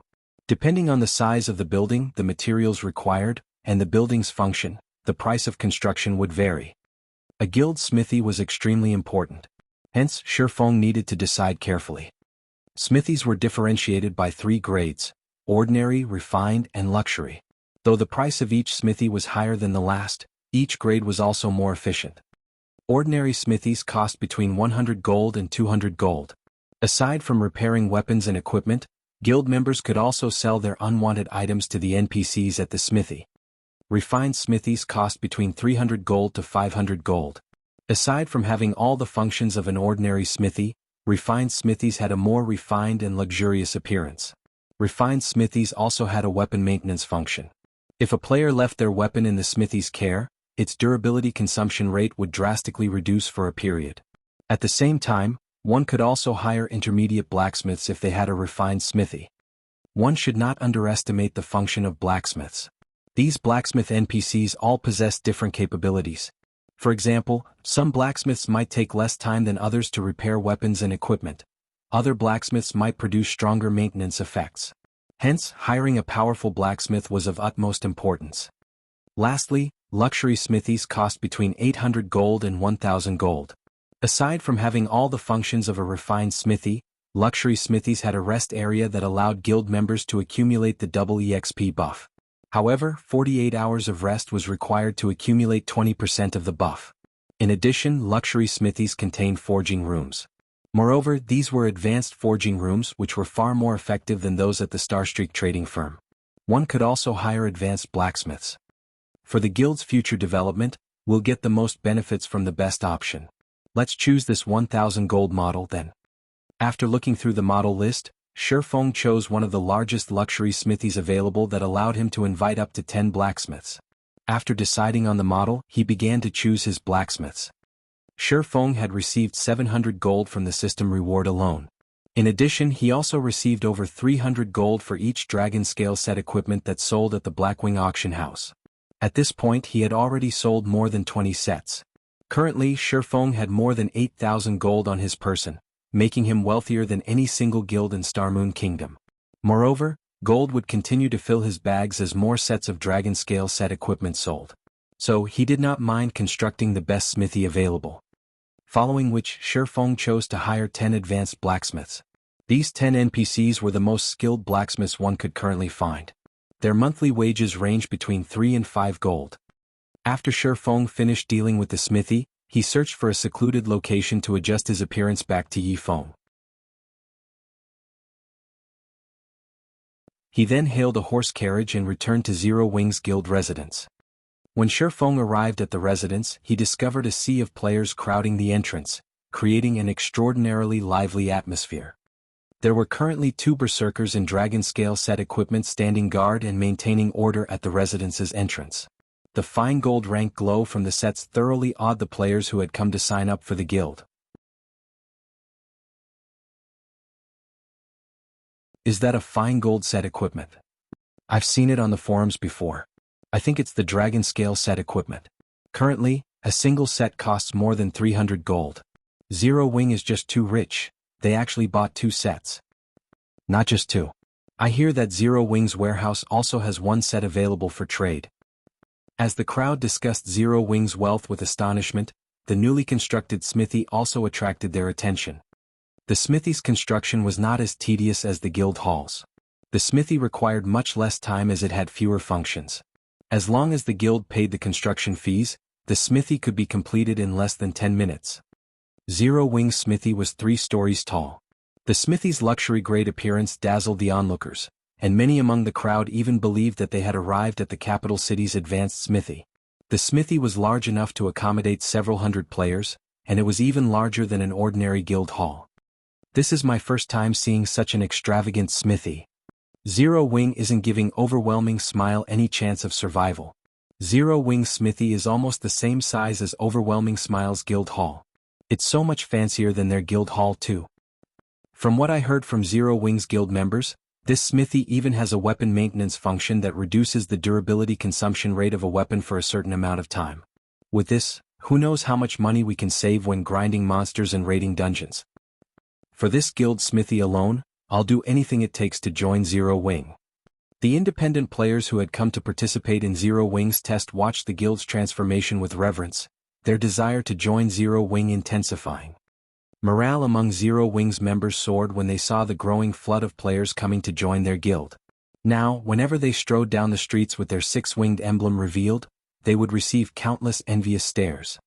Standing a short distance away from the residence's entrance, Thoughtful Rain quickly noticed Shifeng's arrival. Waving her hand, she shouted, "Yifeng, we're over here." Shifeng promptly walked over. Standing beside Thoughtful Rain was the expert who Shifeng was extremely familiar with, Everlasting War. However, though Shifeng knew about Everlasting War in the past, the reverse was not true. The 5 companions by his side were also outstanding experts. In the past, Shifeng had lived in an entirely different world from them. He had failed to reach even the upper ranks of God's domain, much less the pyramid's peak. "Yifeng, let me introduce you. This man is Everlasting War. He wishes to discuss business with you." Thoughtful Rain slowly introduced Everlasting War's party to Shifeng. At this moment, Everlasting War was shocked after evaluating Shifeng. The pressure he felt from Shifeng was intense. He had not expected Zero Wing to possess another unfathomable expert besides Black Flame. "Hello, I am Yifeng," Shifeng said, smiling faintly at Everlasting War. "This place isn't suitable for a discussion. Why don't we head inside to chat?" Saying so, Shifeng led the group into the rest area in the guild residence's smithy. The rest area was very elegant. Even having beverages available for guild members, this rest area was no less impressive than the city's restaurants. "Wow, is this really a smithy?" Trailing after Thoughtful Rain, Blue Bamboo's eyes shone brightly as she entered Zero Wing's residence. It was as if she had just stepped into an entirely different realm. Secretly she said, "Rain, look, that's the weapon maintenance room. There are such high-quality weapons inside. Even the blacksmiths are the rarely seen advanced blacksmiths. Rain, make sure you say something to Yifeng later. With such awesome guild benefits, it would be a huge shame if we didn't join."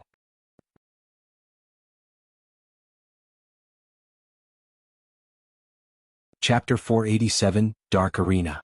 Thoughtful Rain glanced at Blue Bamboo's pleading look before examining her elegant surroundings. Indeed, no other guild could compete with Zero Wing, so it would not be a bad choice for them to join this guild. I only met Yifeng by chance. Our relationship isn't what you imagine. I can only try my best. Don't expect too much," Thoughtful Rain replied softly through their private chat. "MHM." Blue Bamboo nodded vigorously. Compared to Blue Bamboo's fascination, Everlasting War and his companions only considered Zero Wing's benefits and environment decent. However, compared to a small, unknown guild, the sudden emergence of a great expert like Shifeng was what truly shocked them. Carefully observing his surroundings, Everlasting War suddenly realized that Zero Wing's members were actually quite powerful. They were much stronger than the members of other guilds. As the rumors had said, Zero Wing was the true overlord of White River City. A moment later, Shifeng had led the group to one of the small rooms located in the rest area. The environment inside the room was excellent, and the pleasant aroma filling the air soothed everyone's tense spirits. Shifeng had to admit that the luxury version of the smithy was worthy of the price. He had not spent 1,000 gold for nothing. "What would you like to talk about?" Shifeng asked casually as he looked at Everlasting War. "Originally, I had hoped to ask Brother Yifeng to introduce us to your guild leader, Black Flame. However, seeing as Brother Yifeng possesses such strength and is one of the upper managers of Zero Wing, discussing this matter with you should have the same effect," Everlasting War said leisurely. "Truth be told, we are not players from Starmoon Kingdom. Rather, we are from the Beast Empire, the 8th strongest country in God's domain. As you can see, although we are independent players, our weapons and equipment are not the possessions of ordinary independent players. Indeed, the majority of your party's equipment consists of level 25 fine gold equipment. The level 25 shield and weapon in your hands are even dark gold rank, something extremely rare throughout God's domain. There are not many guilds in Starmoon Kingdom capable of obtaining those items." Shifeng nodded in agreement. He could not help but admit that there was a massive difference regarding resources between the empires and kingdoms of God's domain, not to mention the difference between Starmoon Kingdom and the current 8th strongest country in God's domain, the Beast Empire. Their weapons and equipment are all level 25 fine gold and dark gold rank? How is this possible? Blue Bamboo looked at Everlasting War's party, her eyes widening with surprise. Blue Bamboo knew that Everlasting War was very powerful. She could tell that just by looking at his level. All this time, however, Blue Bamboo had thought that the fine gold and dark gold rank glow effect surrounding Everlasting War's body originated from level 20 weapons and equipment. She never considered that he had level 25 weapons and equipment. Level 25 fine gold equipment was a luxury to any guild, much less dark gold rank. By the side, Thoughtful Rain was also shocked. Only now did she understand why this party did not mind giving them a level 25 secret silver staff. It turned out that these players were all using level 25 fine gold and dark gold ranked weapons and equipment. Is this the gap between a kingdom and empire? Thoughtful Rain was greatly confused. Upon seeing the shock on Blue Bamboo's and Thoughtful Rain's faces, Everlasting War's companions felt proud even though they had long since gotten used to the shocked expressions of White River City's players. You're mistaken. Although there is indeed a gap, it is not as large as you imagine. Moreover, they are no ordinary independent players. Someone has sponsored them, Shifeng explained. In God's domain, both players in kingdoms and in empires face similar difficulties when leveling up. However, since empires mirrored the major cities in the real world, claiming the players who lived in said cities upon character creation, empires had far more players within their borders.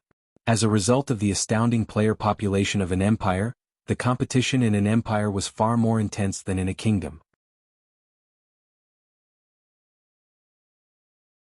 The intense competition, in turn, gave birth to greater motivation, which resulted in empire players improving their techniques faster. Naturally, the levels and equipment of empire players were slightly better than kingdom players. As for Everlasting War's party, even in empires they were far above ordinary players. So, how could the ordinary players of White River City possibly hope to compete with them? Shifeng's declaration stunned Everlasting War's companions, shock coloring their expressions as they stared at Shifeng's calm smile. Shifeng's words were not incorrect in the least. It was as if he had seen through every detail about them. Brother Yifeng is as amazing as expected. Someone has indeed sponsored our weapons and equipment. This is also why we have come in search of guild leader Black Flame. Everlasting War did not deny Shifeng's statement. Slowly he said, "You might not know this, but a few days after God's domain launched, the various major corporations around the world began to invest in the game. In order to prevent an overly intense struggle, these corporations began hidden competitions with each other. These competitions take place in the dark arena. The various major corporations send their experts to face each other, taking the chance to probe the opponent's strength. The victors earn large amounts of gold, credits, rare materials, and other benefits that you cannot even begin to imagine. I have come here today with the purpose of inviting guild leader Black Flame to join our battle team. If our battle team wins, it will benefit a guild such as Zero Wing that lacks funding. Not only can you obtain a large sum of credits, but you can also obtain a large sum of gold coins and top-tier equipment that you cannot even imagine exists. Now, however, I want to invite Brother Yifeng to join us instead. What are your thoughts on this? Although Everlasting War's voice was soft, it was sufficient to shock everyone present. This was a competition between the top 500 corporations around the world. This competition was several times more intense than the competition between first-rate guilds. The experts that were invited to participate were on an entirely different level. I understand. I can agree to your invite, but I have a request, Shifeng calmly said. He had long since known about this dark arena. It was a gathering place for experts. However, the experts there were far more powerful than the experts one usually saw in the virtual gaming world. Moreover, the financial power these people possess was several times greater than a first-rate guild's. If one could obtain consecutive victories in the dark arena, it was even possible to obtain more credits than what Underworld possessed. Take Everlasting War for example. Originally, he had not been a professional virtual reality gamer. Before God's Domain came into existence, he had been a top-class professional bodyguard tasked with protecting world-class characters. He had undergone both specialized mental and physical training. Ordinary people could never hope to be a match for him. Only the price the Dark Arena had offered was very high. It was enough to tempt even Everlasting War to play God's Domain. In the end, Everlasting War had become the Everlasting War God of the Dark Arena, one of the apex existences of God's Domain. In the past, Shifeng had been fortunate enough to witness some of the matches in the Dark Arena. However, he had never even come near to qualifying to participate. As this was a competition between major corporations, only those who were invited were allowed to participate in the Dark Arena. Request. Everlasting War could not help his surprise. He had not expected Shifeng to maintain his composure. However, he decided to ask, "May I know what this request is?"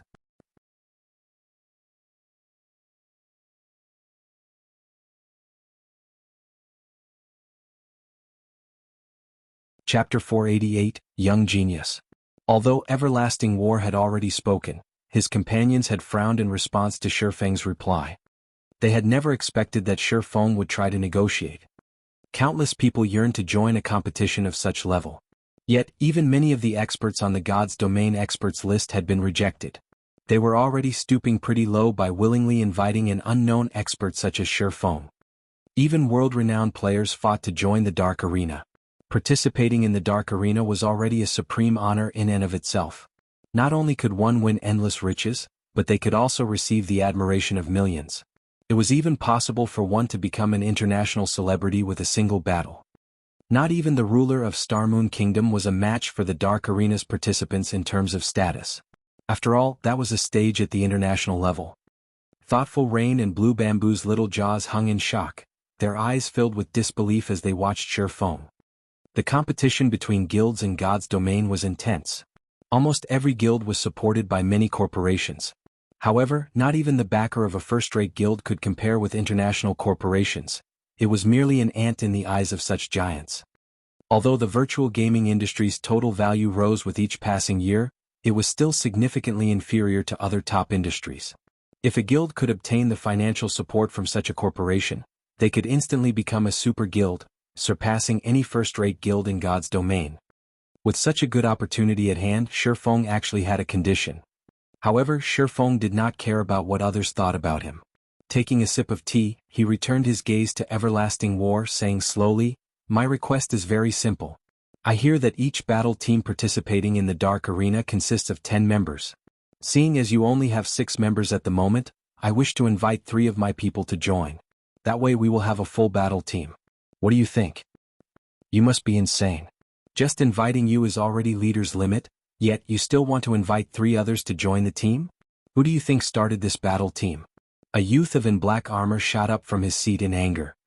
The other members of Everlasting War's party were also clearly angry. Everlasting War, on the other hand, watched Shifeng seriously. The member limit for each battle team had only been recently confirmed, so only an extremely small group of people know this information. How did Shifeng, an upper manager of a small guild, find out about this? Suddenly, Everlasting War realized that the young man before him was shrouded in mystery.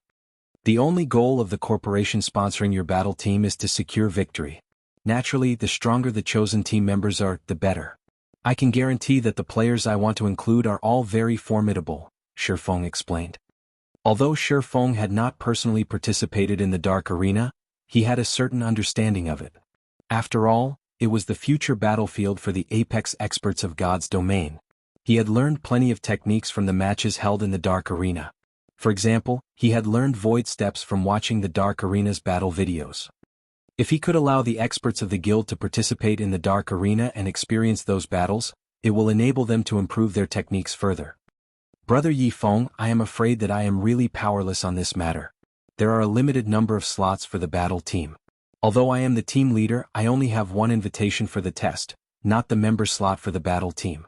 Originally, I intended to test guild leader Black Flame's qualifications. However, even if he is qualified, I believe that, as the leader of a guild, he should be very busy with its management. Even if he has the strength, he should not have that much time to spare. That's why I wanted to invite Brother Yifeng, Everlasting War said, smiling bitterly.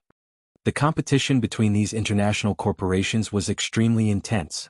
Every position on the battle team was unimaginably precious, so how could they give them away to Shifeng so easily? I expected as much. Alright, I accept your invitation. When will the test be held?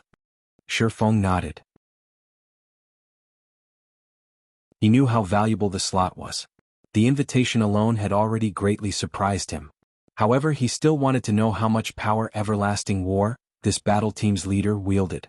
If he could obtain another slot, he would have truly profited. The unified testing time has yet to be determined. Let's add each other as friends for now. Once those in charge have decided on a time, I will contact Brother Yifeng immediately. Everlasting War promptly sent a friend request to the swordsman before him. After Shifeng added Everlasting War as a friend, they chatted about matters relating to the Dark Arena. Seated by the side, Blue Bamboo was utterly stunned by the two's conversation. She had never imagined that Zero Wing was so amazing. It had actually received an invitation from an international corporation. If the guild received support from such a corporation, its potential would be unimaginable. Blue Bamboo's decision to join Zero Wing solidified. After both sides chatted for another half an hour or so, Everlasting War's group departed. Big Brother Everlasting, there are countless experts in God's domain. Aside from Black Flame, how could you invite Yifeng so casually? What if he fails to pass the test when the time comes? It won't look good to our superiors. Why don't we head over to Star Moon City and take a look? There might be some other amazing experts there, a beautiful female elementalist wearing crimson robes suggested. I know. Our superiors gave me an invitation slot precisely because they wish to test my judgment and to see whether or not I am suited to lead this team. They will definitely replace me if I fail. Knowing this, I won't act recklessly. However, this Yifeng is indeed amazing. Based on his appearance, I'm guessing he is only around 20 years old. Yet, when he moves, not a single action reveals a weak point. There were not even any excess actions in his movement. I have already been in the refinement realm for close to 27 years already, so I can tell that he has clearly already set foot into the refinement realm. Moreover, his progression into the realm is also not shallow. This Yifeng is simply unbelievable. He is truly a young genius. As for Black Flame, I have already watched his battle videos. Although Black Flame is indeed amazing, his performance shows that he has only taken half a step into the refinement realm. He only displays such overwhelming might due to his equipment and skills. With the power backing me, I can easily obtain things such as top-tier equipment. Otherwise, I would not have chosen Yifeng. Refinement realm experts are as rare as phoenix feathers in God's domain.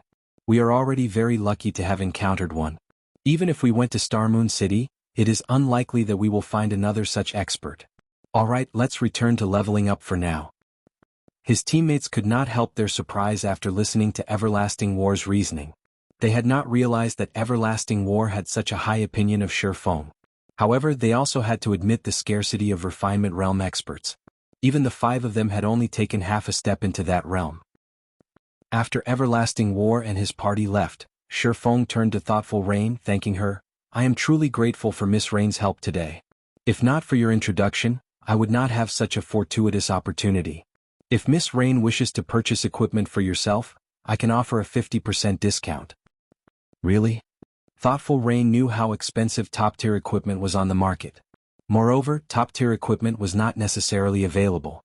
If she could purchase top-tier equipment at a 50% discount, she could save tens of thousands of credits with each item. She could save over 1,000,000 credits if she bought an entire set.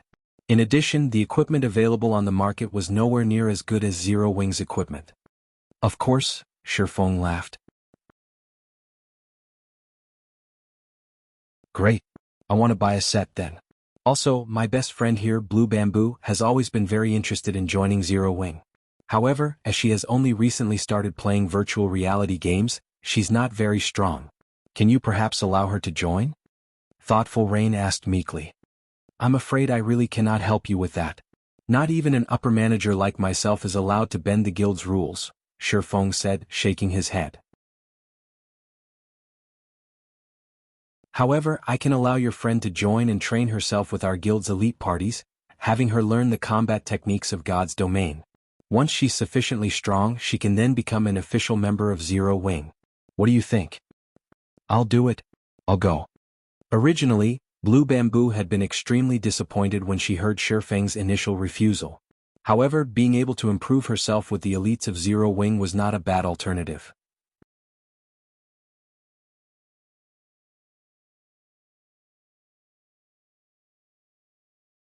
Chapter 489, Shop.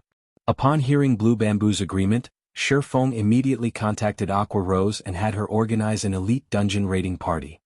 A dungeon was a very good place for players to improve their techniques. Independent parties normally only raided normal mode dungeons. Even ordinary guild parties would only occasionally raid hard mode dungeons. As for elite parties, they raided hard mode dungeons slightly more often. Zero Wing's elite parties, however, were different. When they raided dungeons, hard mode was the lowest difficulty they would choose, though they would often challenge hell mode.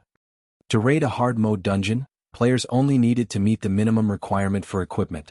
The requirement for techniques was not very high. However, it was a different story for hell mode. Hell mode had a very high technique requirement. Even if players' equipment was good enough to overwhelm the monsters that waited inside the dungeon, that did not guarantee that they could clear it. Their techniques needed to reach a certain standard before they could raid the dungeon successfully, so it was a very good place to train one's techniques. Zero Wing also had a requirement set for its elite members. Every week, elite members needed to raid hell mode dungeons a certain number of times. Although this was a stringent quota, members who fulfilled it would earn plenty of guild points as compensation for the deaths they suffered inside the hell mode dungeon.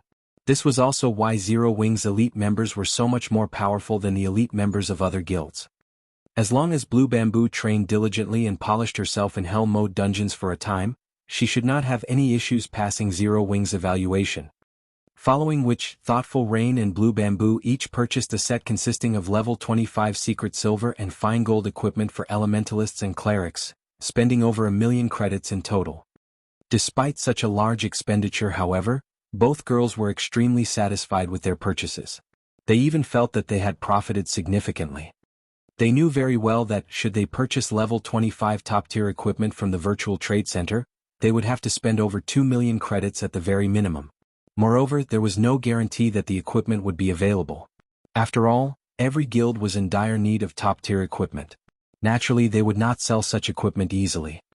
After Shifeng finished dealing with these matters, he immediately departed from the residence and headed towards the Starstreak trading firm. Rain, you're the best.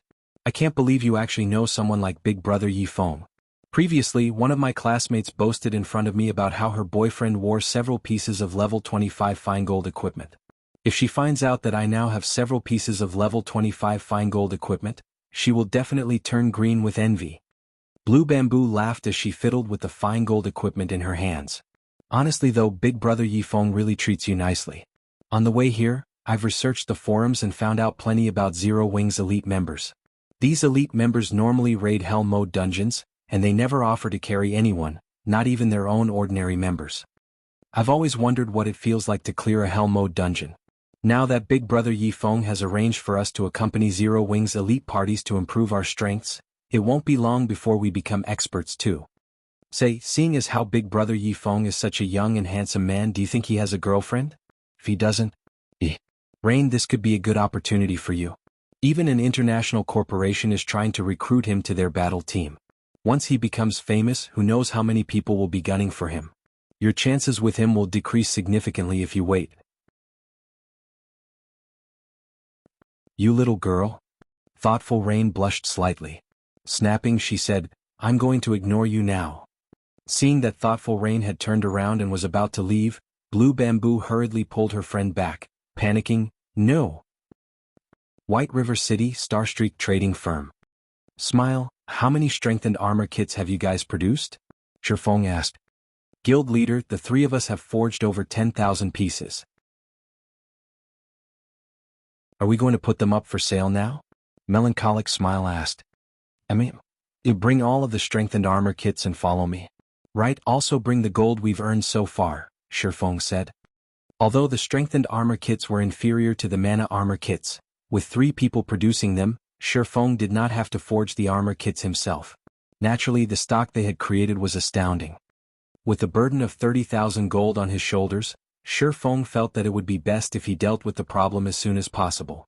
After all, there was not much time remaining. The looming penalty for failing the epic quest was also quite stressful.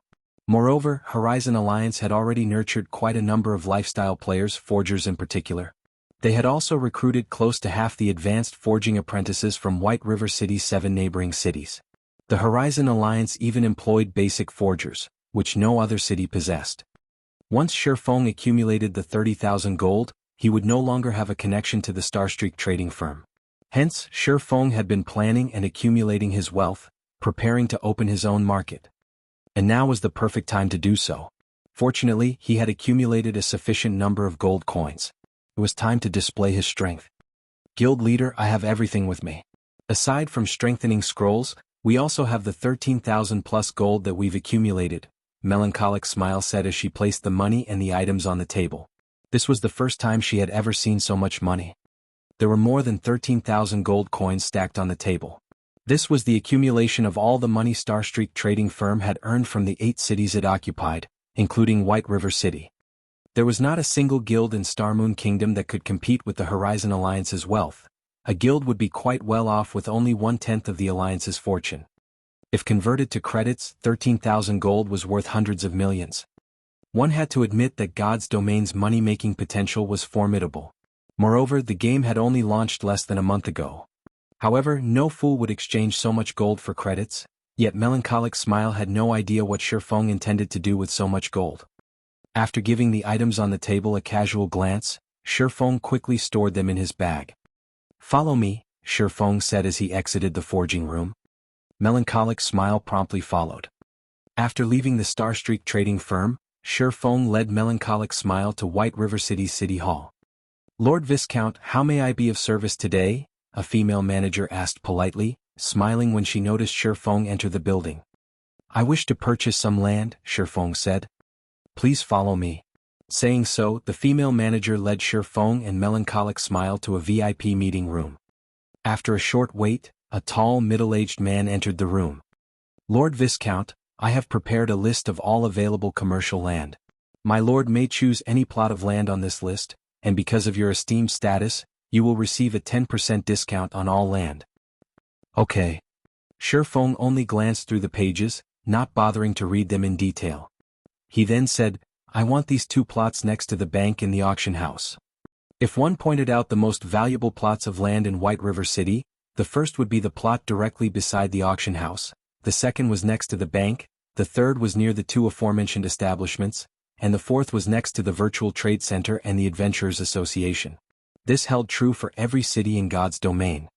In the past, these plots of land had been highly sought after. Renting one of these plots for just a month could be astronomically expensive. Moreover, as God's domain developed, the money one could earn would grow. Naturally, it also cost a significant sum to purchase these plots of land. Moreover, one must also possess certain status if they wanted to purchase land. Money alone was not enough. As a viscount, Shifeng could only purchase a limited number of plots. Thus, he chose only 1 plot per location to begin his shop's operation.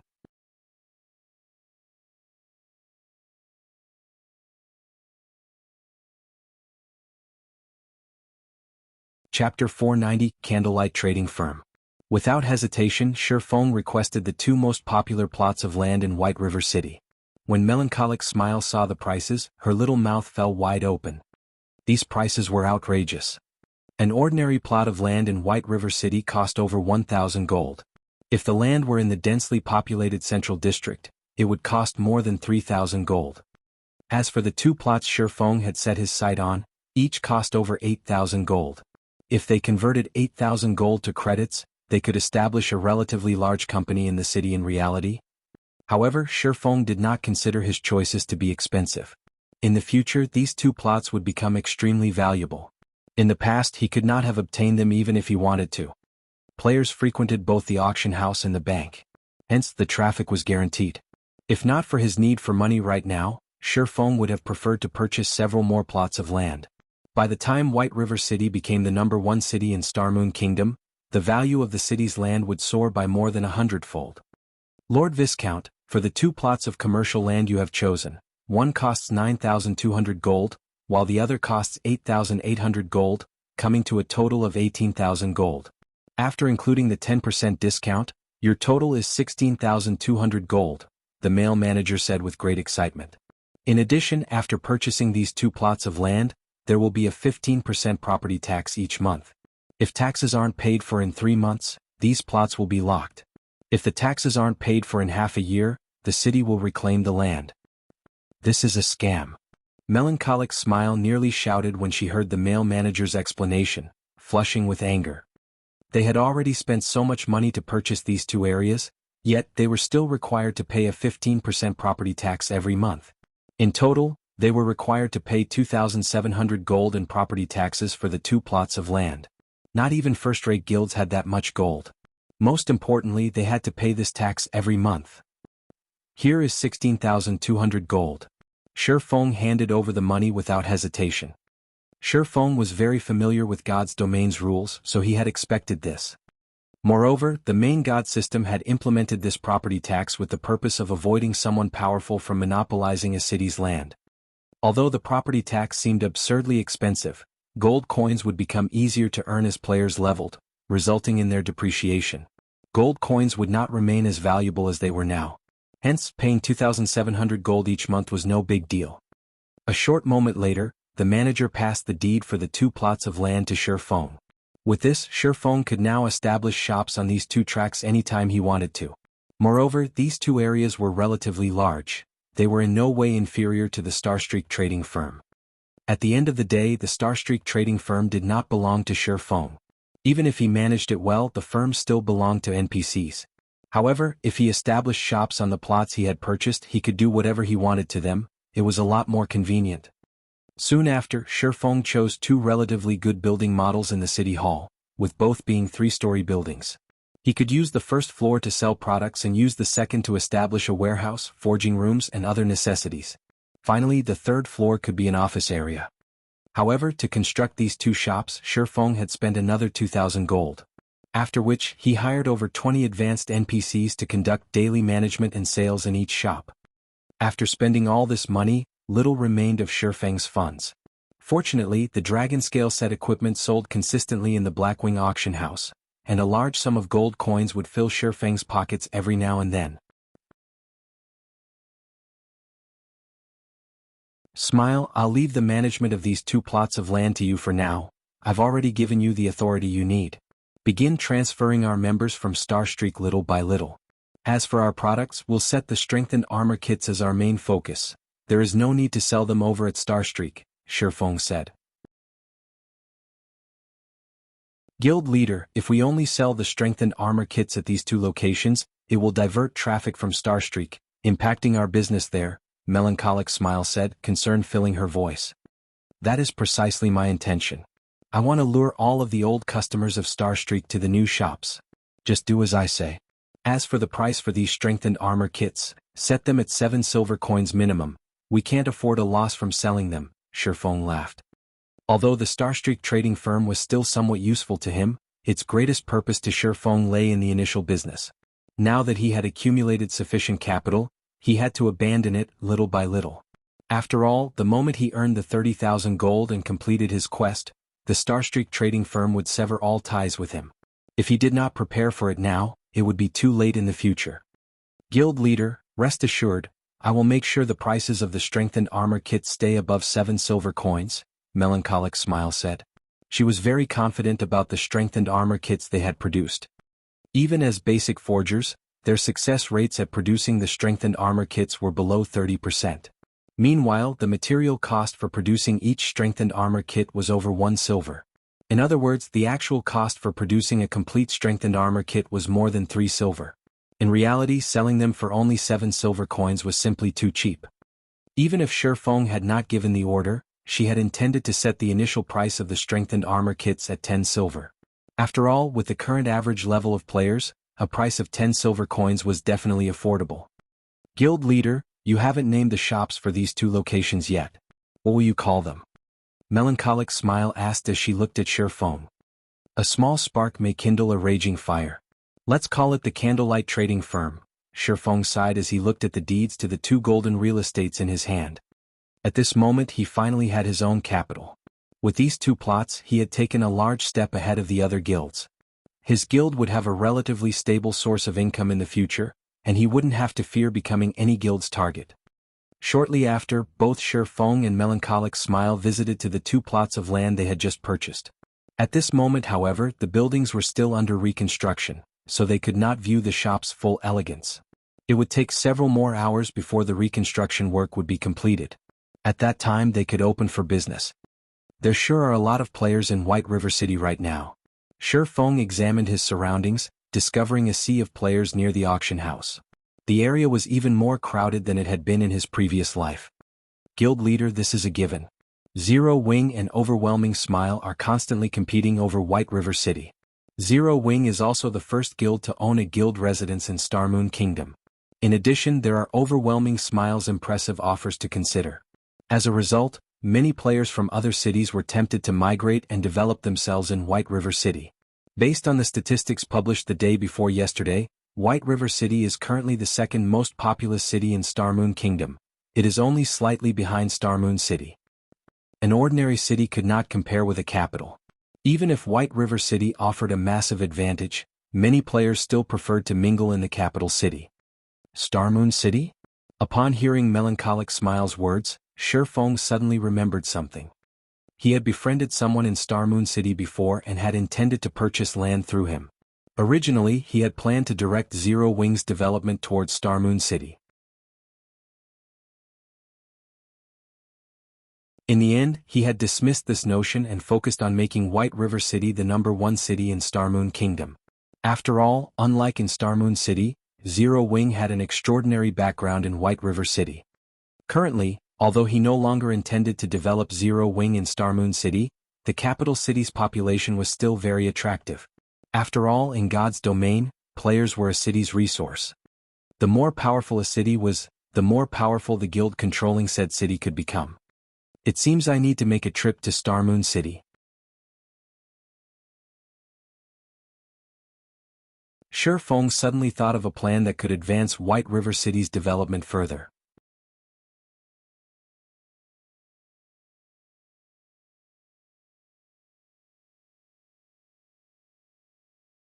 Chapter 491, Holy Land for Experts. Just as Shifeng was about to head towards White River City's teleportation hall, the clear ring of his communicator reached his ears. Aqua, what's wrong? Shifeng asked after accepting the call. Guild leader, good news. Previously, your feat of killing so many of Overwhelming Smile's experts boosted our guild's morale. Currently, our members are flooding the fields to participate in the war. As Overwhelming Smile's expert parties are no longer appearing on the battlefield, we've gained significant advantages. We have already taken out over 20,000 Overwhelming Smile members. Probably because we're the first guild to kill over 20,000 players in an all-out war, an advanced NPC from the Adventurers Association just visited, issuing an epic guild quest. The quest is called Ancient Battlefield, and only the guild leader of the guild is allowed to accept the quest. Moreover, only 10 guild members can participate in the quest. Unfortunately, we can't learn any more until we accept the quest. I'm worried that this epic guild quest might disappear if we don't accept it soon, so I contacted you immediately after learning about it. Aqua Rose was extremely excited when she spoke. This was her first time encountering an epic quest. She had only ever heard rumors of them on the forums. Every epic quest represented a massive opportunity. If one could complete it, they could receive extremely bountiful rewards. Based on the information she had gathered, epic quests would reward players with an epic item at the very minimum. If it were a high-difficulty epic quest, one could even obtain 2 or 3 epic items. Meanwhile, the quest the guild had just received was an epic guild quest. It was a lot more difficult than an epic quest meant for individual players. If they could complete it, they would reap a frightening harvest. Ancient battlefield? Shi Feng was stunned upon hearing Aqua Rose's words, indescribable thrill growing in his heart. Hurriedly he asked, Aqua, are you sure you read that correctly?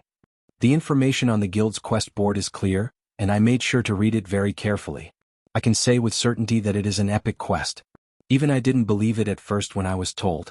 After verifying it multiple times, I am sure that it is the epic quest Ancient Battlefield, Aqua Rose said, practically glowing with excitement.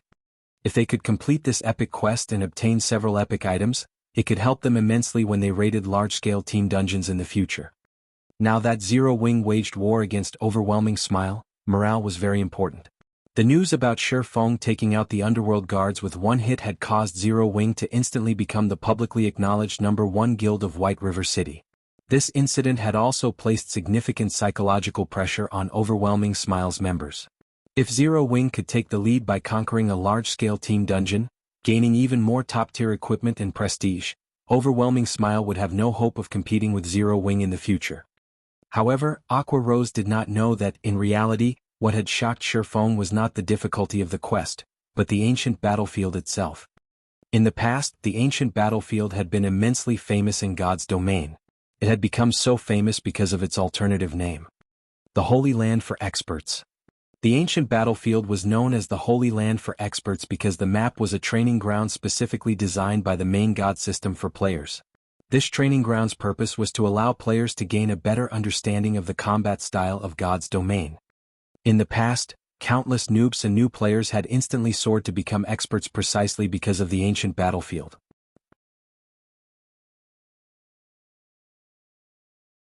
Moreover, it wasn't limited to ordinary experts.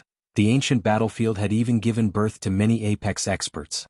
As a result, players called the ancient battlefield the Holy Land for Experts. Countless players had dreamed of visiting and experiencing the wonders it had to offer. Unfortunately, this opportunity was too difficult to encounter. In the past, despite countless guilds and corporations offering astronomical prices for the slots to enter the ancient battlefield, nobody willingly sold the slots they had. Now that Shi Feng had suddenly been notified that he had obtained the ancient battlefield quest, how could he contain his excitement? He had always dreamed of visiting the ancient battlefield in the past. Unfortunately, he had never been lucky enough to receive an invitation. Now, however, he had. I understand. The difficulty of an epic quest is not to be taken lightly, so set it aside for now. Don't worry about it disappearing. After a guild quest is issued, it will be available for 3 months or until someone accepts it. Since it has just been issued, leave it there for now, Shi Feng said after calming down.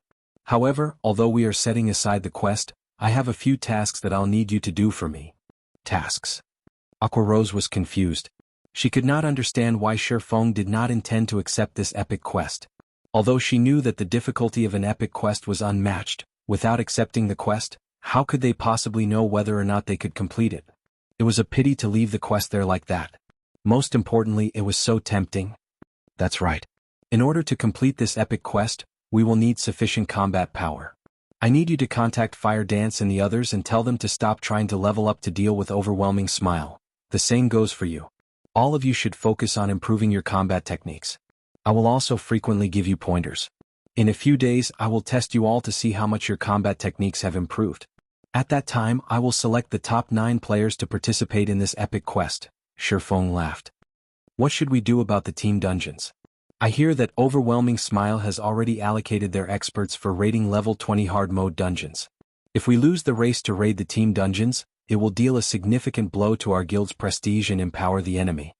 Aqua Rose simply could not understand Shi Feng's decision.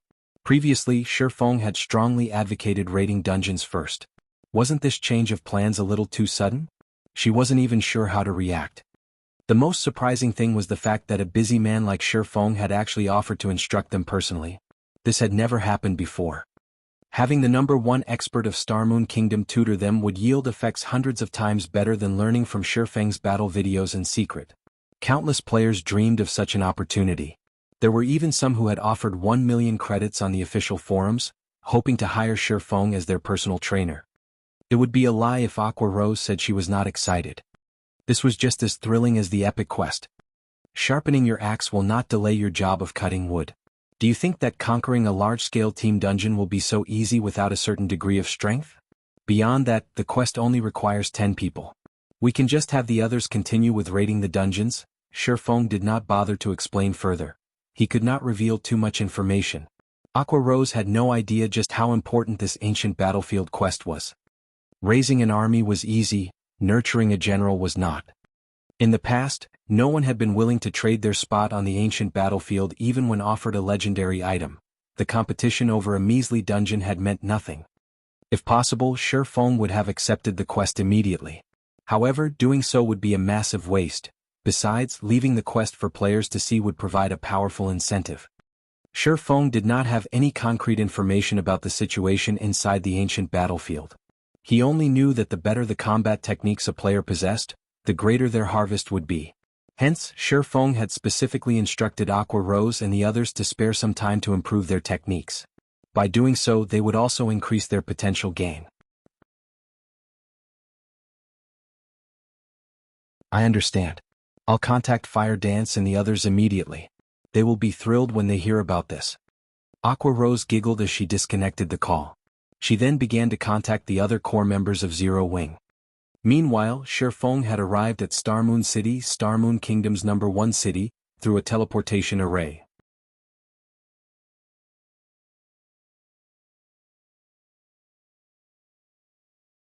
Chapter 492, Plundering Resources. With a clear moon and few stars, it was already night time in God's domain. As the #1 city of Starmoon Kingdom, Starmoon City had brilliantly lit streets at this time. Magic lights illuminated the streets all around, making the entire Starmoon City seem as bright as day. As expected of Starmoon City, the population here is not something a regional capital like White River City could ever hope to match up to. Shifeng could not help but sigh as he waded through the sea of players crowding the streets. Now that players were higher leveled, many could afford the teleportation fee to travel to Starmoon City. At this moment, Starmoon City's player population was nearly 5 million, 2 million more than White River City's. If one could take control of Starmoon City, it would significantly improve a guild's development speed. The impact on a guild would be even better than having control of 4 or 5 smaller cities. In addition, the available resources in the vicinity of Starmoon City were very abundant. Hence, all powers staying within the capital city were a mix of both strong and weak. Other than the 3 first-rate guilds that had set Starmoon Kingdom as their main base of operations, first-rate guilds of other kingdoms and empires also had a presence in Starmoon City. Plenty of second-rate guilds were also taking root and developing themselves here. As a result, the competition at Starmoon City was extremely intense, and in this aspect, White River City was far from comparable. Even the average level of ordinary players here was much higher than at White River City. Before long, Shifeng arrived at Starmoon City's City Hall via horse carriage. When Shifeng got there, a majestic and powerful-looking man was standing outside the entrance of the building. This man was none other than the Ghost Raider, Lifeless Blade. At this moment, Lifeless Blade was already level 26, not one bit inferior to Shifeng. Initially, Lifeless Blade was stunned upon seeing Shifeng, but he soon revealed a bitter smile. Although Shifeng's outward appearance had not changed by much since the last time they met, inwardly however the gap was like the distance between heaven and earth. The last time he met Shifeng, the latter gave the impression of being very ordinary, that there was nothing special about him at all. On the other hand, Shifeng's every action right now had an indescribable sense of naturalness. The pressure Shifeng radiated made Lifeless Blade feel as if he was facing a lord-ranked monster right now. The last time Lifeless Blade met Shifeng, he had learned a lot from the discussion he had with Shifeng on combat techniques. Moreover, the latter had even provided him with plenty of quests that raised one's reputation, allowing his reputation to swiftly reach the status of a noble, which afforded many conveniences for his team's development. Lifeless Blade was only where he was right now due to Shifeng's help. Hence, he felt immense gratitude towards Shifeng. During this period, Lifeless Blade had raided plenty of team dungeons. He had even raided Hell Mode team dungeons. There were also countless instances where he participated in field PvPs. If he were to speak for himself, he would say that his strength had improved plenty since his last meeting with Shi Feng. However, compared to Shi Feng, his improvements paled significantly. "Brother Yi Feng, I've already completed the task you requested," Lifeless Blade stated when he saw Shi Feng approaching. In a somewhat worried tone he continued, "But Brother Yi Feng, that plot of land you want is simply too far away from the high-traffic areas of the city. You will only make a loss by purchasing the land there. With the same amount of money, you can easily purchase a plot of land in the high-traffic areas of the city. This is really not a profitable purchase." "No worries, I prefer a place that is somewhat peaceful," Shi Feng laughed. Starmoon City was extremely large. There was also quite a lot of land available inside the city. However, the prices of the land here were not one bit cheaper than in White River City at all. Even an ordinary plot of land had a minimum price of 2,000 gold. With this sum of money, one could purchase a relatively good plot of land in White River City already. Meanwhile, the land situated around the central district of Starmoon City had a price tag of at least 6,000 gold, whereas land in the golden areas of the city cost 14,000 gold at a minimum. The prices here were more than double those of White River City. However, precisely because of this reason, the guilds based in Starmoon City had a constant headache. There was no meaning in purchasing a useless plot of land for more than 2,000 gold. However, not to mention the land in the golden areas, even accumulating 6,000 gold required a lot of time and effort. Hence, practically nobody was paying attention to the land within the capital right now. However, the many guilds in Starmoon City had neglected a point. Since the land of the capital city was so expensive, wouldn't the guilds developing at the capital city at the initial stages of the game suffer immensely? Not to mention the expensive land, but there was also the high difficulty of earning reputation in Starmoon City. No matter how one looked at the situation, guilds that were developing themselves in the capital city would be at a disadvantage during the early stages of the game. In reality, however, that was not the case. It was only because everyone had yet to deepen their understanding of the commercial lands of Starmoon City. Only after some time had passed would everyone come to realize that some ordinary plots of land in Starmoon City were actually much better than land in the central district, and these were the lands surrounding certain special buildings. Starmoon City was the core of Starmoon Kingdom, and many powerful high-tiered NPCs were gathered here.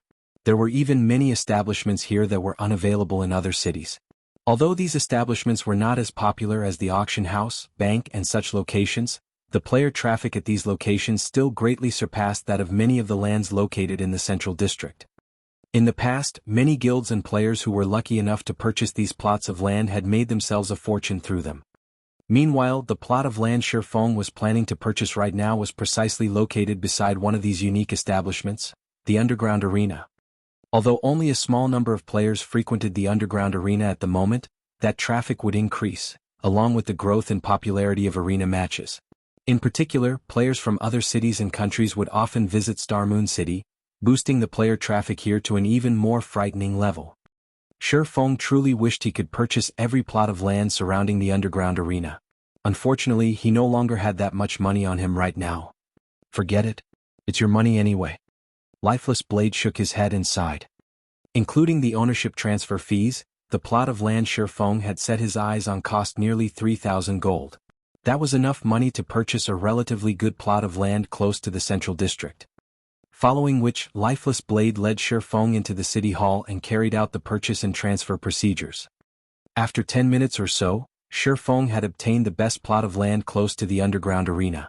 Moreover, he had also spent over 1,000 gold to construct the best available shop there, and had even hired 15 advanced NPCs to manage the daily affairs of the shop. Witnessing how Shi Feng had spent close to 4,000 gold coins so casually nearly shut down Lifeless Blade's brain. This was his first time seeing a spendthrift like Shi Feng. Not only had Shi Feng wasted his money on an ordinary plot of land, but he had even spent over 1,000 gold to construct the best available shop. In Starmoon City, Lifeless Blade's team could be considered extremely wealthy. Yet even so, their liquid assets only amounted to dozens of gold. Even a first-rate guild could not easily take out 1,000 gold. Yet, Shi Feng had spent it casually as if he was buying vegetables at a market. At this point, Lifeless Blade had even begun to wonder whether Zero Wing, the guild behind Shi Feng, was manufacturing gold coins. In the face of Lifeless Blade's stunned reaction, Shifeng simply gave the man a smile. He did not bother giving any explanations. Now that he had established a branch of Candlelight trading firm on this plot of land, he had the foundation to begin plundering the resources of Star Moon City. As long as he sold the strengthened armor kits here in limited quantities, the players here who needed these items would end up heading over to White River City's Candlelight trading firm to purchase them when the local supply ran out. With this, Shifeng could secretly steal the player population of Star Moon City. Over time, the players of Star Moon City would become White River cities. By the time the guilds competing over Star Moon City realized their situation, everything would be too late. Afterward, Shifeng discussed matters relating to Star Moon City's situation with Lifeless Blade. He then logged out of the game to rest as he patiently awaited the completion of Candlelight trading firm's construction.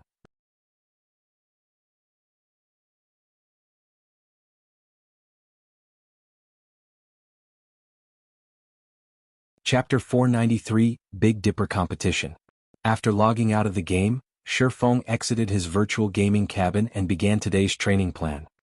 Ever since his brain activity increased, it was as if Shifeng had entered a whole new world in regard to his control over his own body. During this period he had continuously been adapting to the new changes. A human's body was subject to the brain's control. The brain controlled processes such as hormone production, cellular immunity, and physical power control. As these processes involved a lot of information, the brain carried out these processes automatically. Just like a computer which ran its system programs in the background, the human brain had long since been set to deal with these processes automatically without requiring conscious effort from the brain.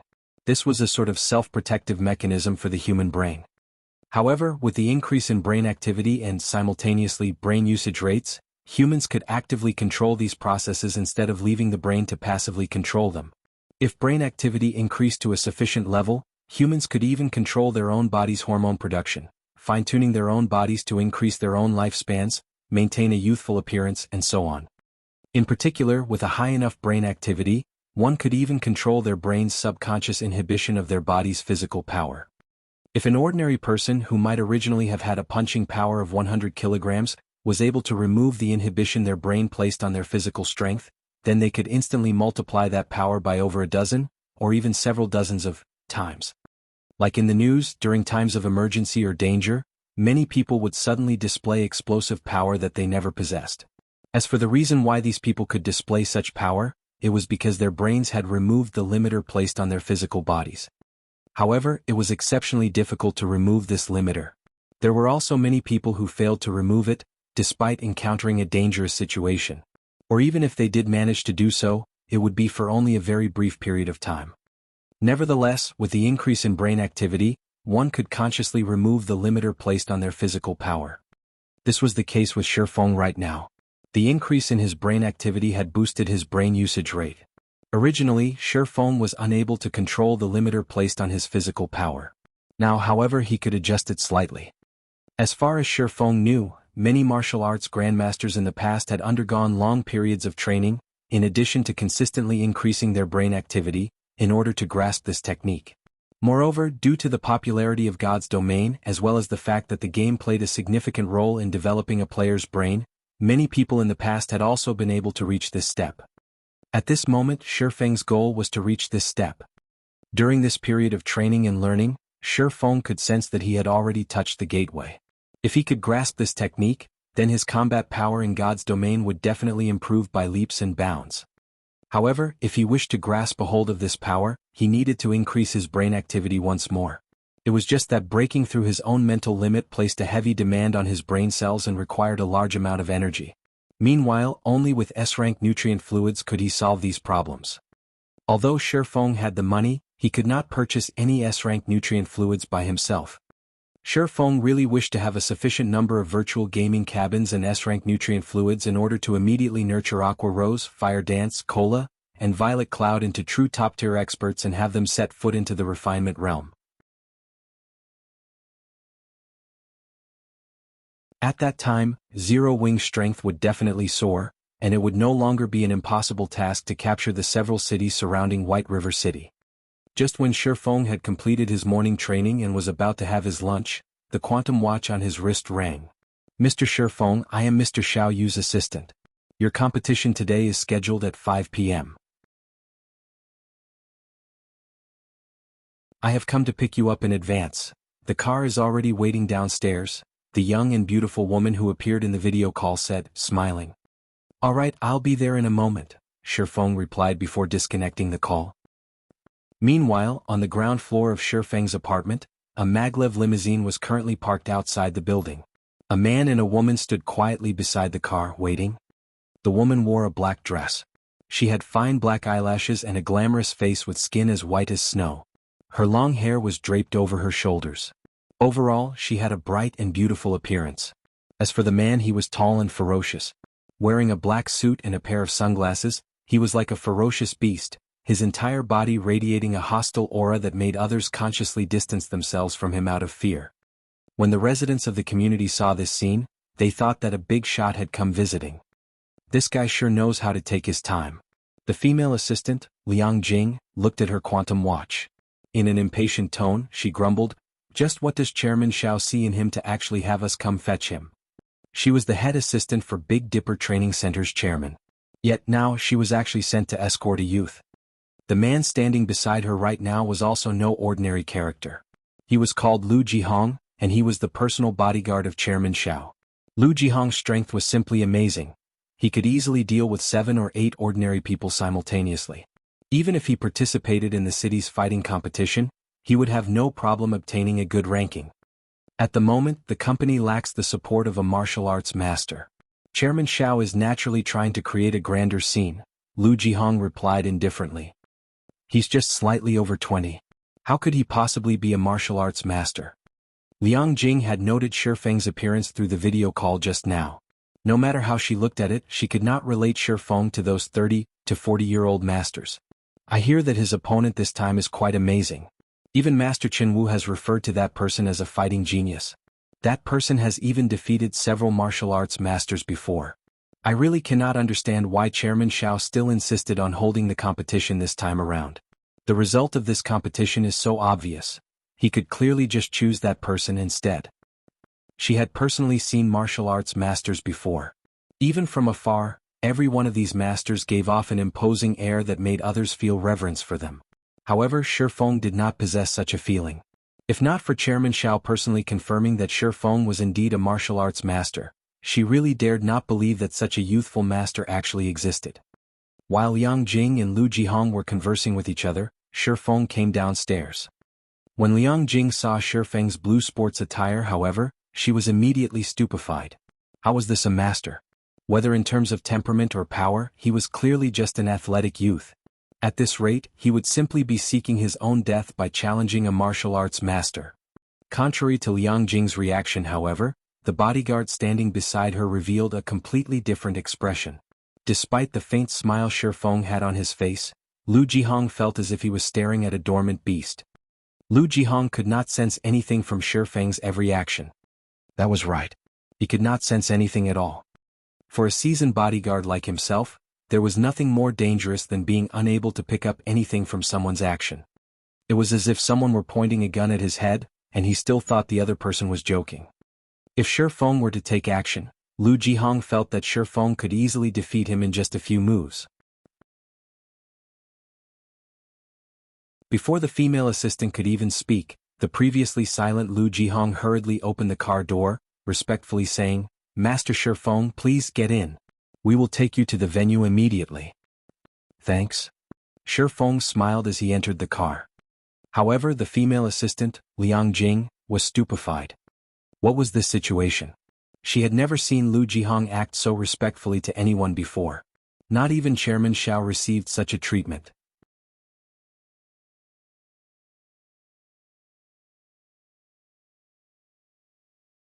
Chapter 494, Gathered. Big Dipper's Central Assembly Hall.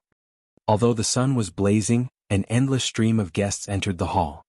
At the bright red carpet, well-known upper-class personages descended from luxury cars, one after another, and slowly walked into the assembly hall. Big Dipper's assembly hall was very lively today. It was even livelier than when the city's fighting competition was held. Quite a small number of people. Seated inside the limousine, Shifeng swept a glance at the assembly hall's surroundings, noticing that the people who came to watch the competition were all well-known characters in Jianghu City. There was not a single commoner present at all. Logically speaking, by holding the competition this time, Big Dipper should be promoting itself to increase its popularity. In order to recover from its downward spiral, it would definitely want to widely publicize the competition this time around. Internal force experts were rare, and exchanges between internal force experts were even rarer. Countless people wished to feast their eyes on such a fight. However, when Shifeng looked at the scene before him, it did not seem as if Big Dipper had done any promotion at all. Otherwise, the venue would have been completely swamped with people. Mr. Shifeng, it is like this. The other master wishes to hold this competition in private. He does not wish it to be known by everyone in the world. Hence, the company has not made any attempt to promote the competition, and has only invited a few well-known figures. But even so, that master was not happy about it. If Chairman Xiao had not offered sufficient compensation, the number of people attending this match might be less than half the current head count, Liang Jing said as she looked at Shifeng, her lips curled up in a mesmerizing smile. Charmingly, she continued, if Mr. Shifeng thinks that this event is too small, after this competition is over, we can definitely arrange for your name to be known by all in Jianghu City. As the head assistant of Big Dipper's chairman, observing another person's every mood was Liang Jing's specialty. After seeing Lu Jihong's respectful performance before, even if she was a fool, she would have realized that Shifeng was not as simple as he appeared to be. With such a great achievement at such a young age, Shifeng would definitely become a dragon among men. If she could narrow the distance in their relationship slightly, the familiarity would be of tremendous help to her future. Naturally, she could not pass up this opportunity sitting before her right now. That person sure likes to keep a low profile, but it's fine. I don't like being watched by too many people either, Shifeng laughed. Originally, Shifeng had no intention of making himself famous. He wanted to develop himself while maintaining a low profile. If not for the 15 bottles of S-rank nutrient fluids and 5 virtual gaming cabins, he really would not participate in this competition. Soon, Shifeng followed Liang Jing to the backstage of the assembly hall to rest there as he quietly awaited the start of the competition. At this moment, the competition hall inside Big Dipper's assembly hall was already packed with people. Every one of these attendees held considerable status in Jianghu City. Plenty of well-known figures from other cities had also turned up this time around. Meanwhile, seated inside the VIP room on the second floor were the few titans of Jianghu City. At this moment, Xiao Yu was entertaining these VIPs. If Shifeng were present in this room, he would definitely discover a lot of people he was familiar with here. Seated in the center of the room was none other than Jianghu University's headmaster and chairman, Su Wenqing. Seated beside him were Zhao Jianhua of the Zhao Group, Master Chen Wu of Jianghu City's No. 1 dojo, and many more high-profile characters of Jianghu City.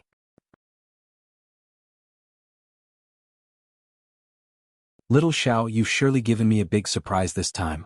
You were actually able to invite 2 martial arts masters to conduct a competition with each other.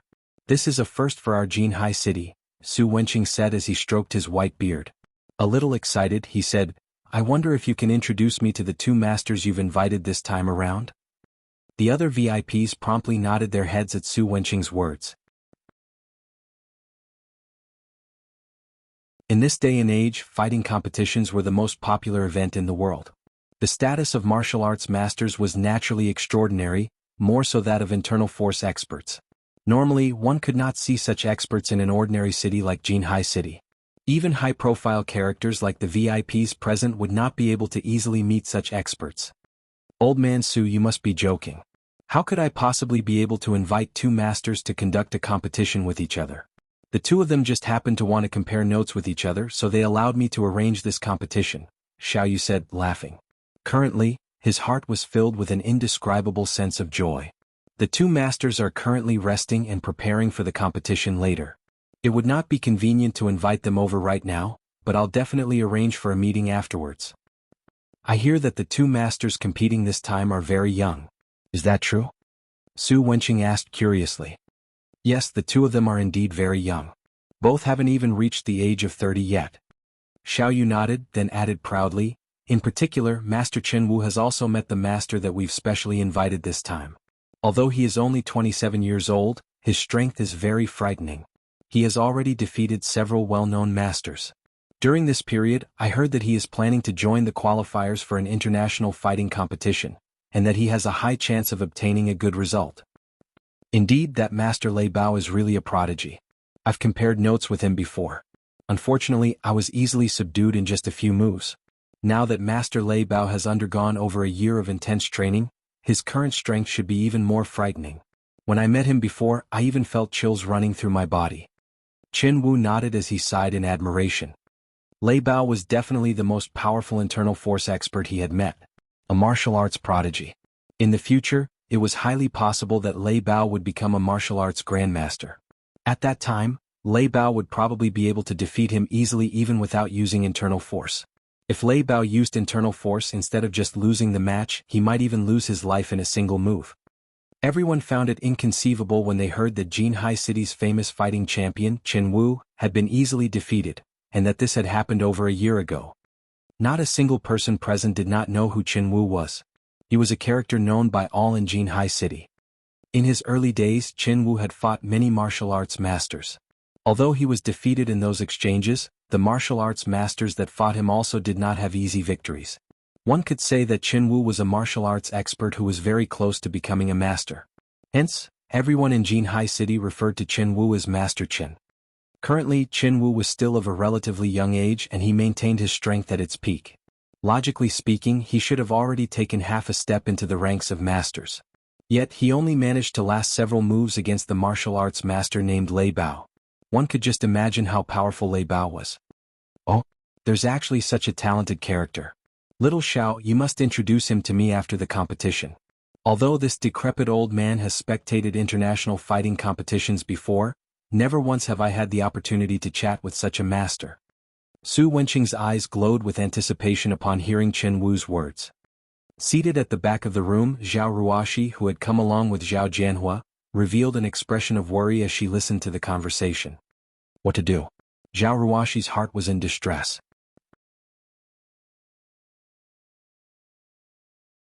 Although she believed that Shi Feng was very amazing as well, compared to the martial arts prodigy Lei Bao that everyone was talking about, whether it was in terms of strength or experience, Shi Feng should be quite inferior to Lei Bao. If Lei Bao did not hold back during the competition, it would definitely end in tragedy. Time passed little by little. Very quickly, the arranged time for the competition arrived, and the excitement inside the assembly hall reached the boiling point. This was the first time a competition between martial arts masters would be held in Jianghu City. Usually, such competitions could only be seen on the international stage. Meanwhile, the majority of the people present here today had only ever watched an international competition through TV broadcasts. They never had the chance to personally witness such competitions. Just as the crowd was wondering what kind of people the two masters were, white smoke started emerging from the two passages leading to the arena. Meanwhile, the two people who had walked out from the white smoke were none other than the two protagonists of today's event, Lei Bao and Shi Feng. When the audience personally saw the true appearance of the two masters, every single one of them was rendered speechless. They never expected the two masters to be so young. In particular, when the spectators inside the VIP room saw Shi Feng, they were all shocked. Shi Feng? Why is he here? Su Wenqing rubbed his eyes. For a second there, he even thought his eyes had gone blurry.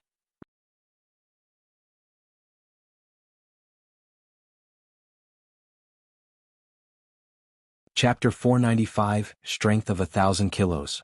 Su Wenqing's memory of Shi Feng was still fresh in his mind. Previously, not only had Shi Feng defeated the university's #1 fighter, Zhang Luowei, but he had also earned high praise from Qin Wu. Su Wenqing had not expected Shi Feng to actually appear at this place right now. It can't be right? Qin Wu was similarly stunned upon seeing Shi Feng. As he recalled, Shi Feng was very amazing but had yet to reach the level of using internal force. At this moment, however, Shi Feng was actually participating in this competition. It was truly shocking. When both sides stood in the arena, Lei Bao and Shi Feng contrasted sharply. Lei Bao wore a black vest that placed his bronze muscles on full display. His muscles were not bloated, but instead were sleek like a cheetah's, giving others the feeling that his muscles were packed full of power. His disheveled hair coupled with his bestial aura and aquiline gaze made him seem exactly like a wild, ferocious beast. People would not dare to get even half a step closer to him. On the other hand, Shi Feng looked just like your average university student. He possessed neither a sharp, sword-like aura nor a tall, robust body. He gave others the impression that he was completely harmless to both humans and animals, that there was no need for even the slightest bit of vigilance towards him. The battle between the two was a competition without any suspense. It was just like a fight between a ferocious lion and a cute little rabbit. There was absolutely no point to this battle at all. Suddenly, it was as if cold water was poured over the hot passion of the audience members. Wasn't this a match between two masters? Why is there an ordinary university student here? That's right, even if Big Dipper is trying to promote Master Lei Bao, can't they at least invite a slightly decent expert? What's the point of inviting a youth that hasn't even grown all his hair yet? Even I can take care of that little brat with ease. The audience promptly burst into a heated discussion. They all felt that Big Dipper's chairman Xiao Yu was lacking sincerity. However, seated at a corner of the spectator stands, Zhang Luowei and Lan Hailong were both stunned when they saw this scene. How could he be a martial arts master? Zhang Luowei looked with eyes full of disbelief at Shi Feng standing in the arena. Even until now, he still took to heart the defeat Shi Feng had dealt him. During this period, he had trained constantly and had even sought meticulous guidance from Qin Wu, all in order to have his revenge on Shi Feng. Yet, now that Shi Feng had appeared before him once again, the man had actually become a martial arts master already. However, when Zhang Luowei looked at Shi Feng's opponent, Lei Bao, a smile appeared on his face. He had heard plenty about Lei Bao's deeds from Qin Wu. Lei Bao was a fierce man who did not know how to show mercy. All those who had met with him in official matches had suffered heavy injuries at the very minimum, and some were even crippled. Hence, nobody was willing to compete with Lei Bao. When those in the world of martial arts heard the name of Lei Bao, even top-tier masters would try to avoid him as much as possible. Nobody wished to destroy their own future by competing with Lei Bao. Originally, Zhang Luowei had thought it was some daring expert who had come to compete with Lei Bao this time around. Now, however, it would seem that Shi Feng was just a hot-headed youth after all. Yet, before anyone could voice out their complaints, the host of the competition immediately hyped up the audience. Ladies and gentlemen, before the start of this competition, the two masters will do a small warm-up, allowing everyone to clearly see just how powerful the two masters are. Now, let's welcome our two masters to showcase their strengths.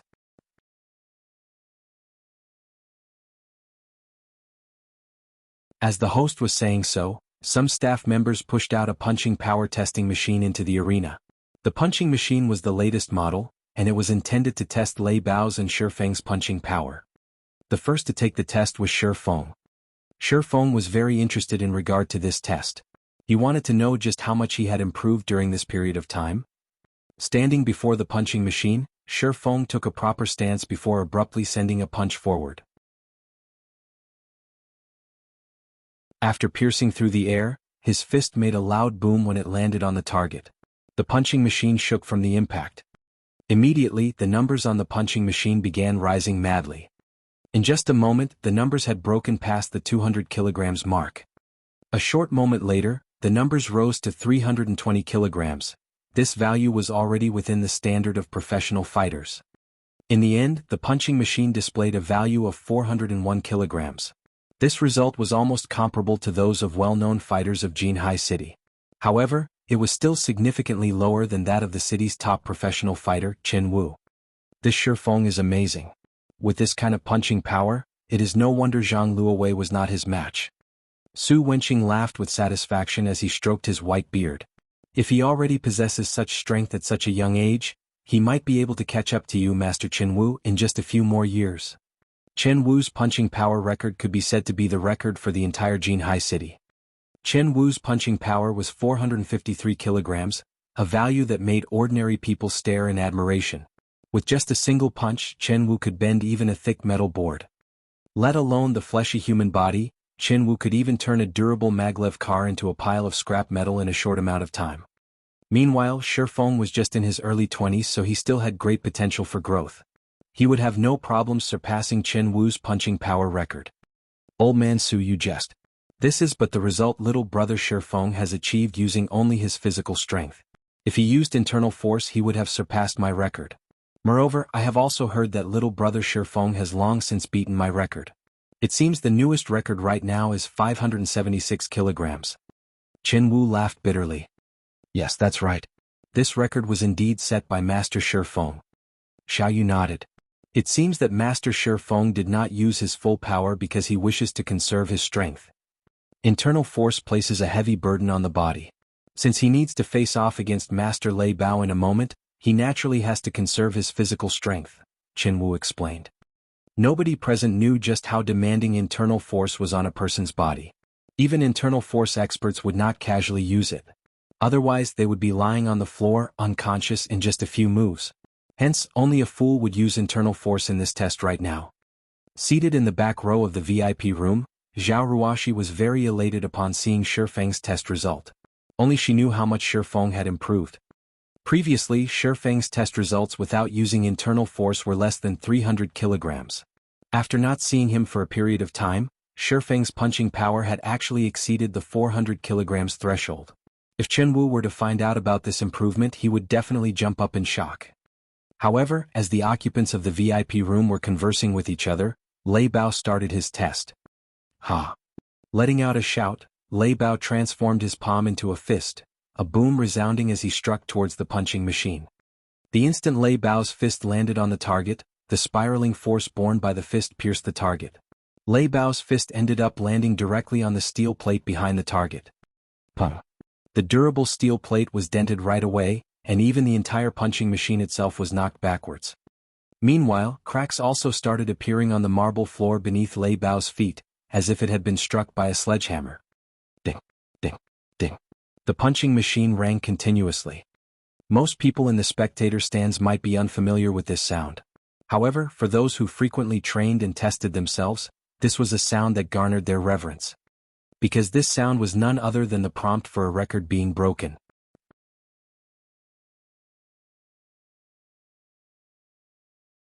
At this moment, however, nobody in the spectator stands was reacting to the sounds produced by the punching machine, because everyone was completely stunned by Lei Bao's destructive punch. Is he even human? Zhao Ruoxi's alluring eyes widened, her attention fully focused on the value displayed by the punching power testing machine. 656 kilograms. This record was far above the one Shi Feng had set. Sure enough, Lei Bao really is a martial arts prodigy.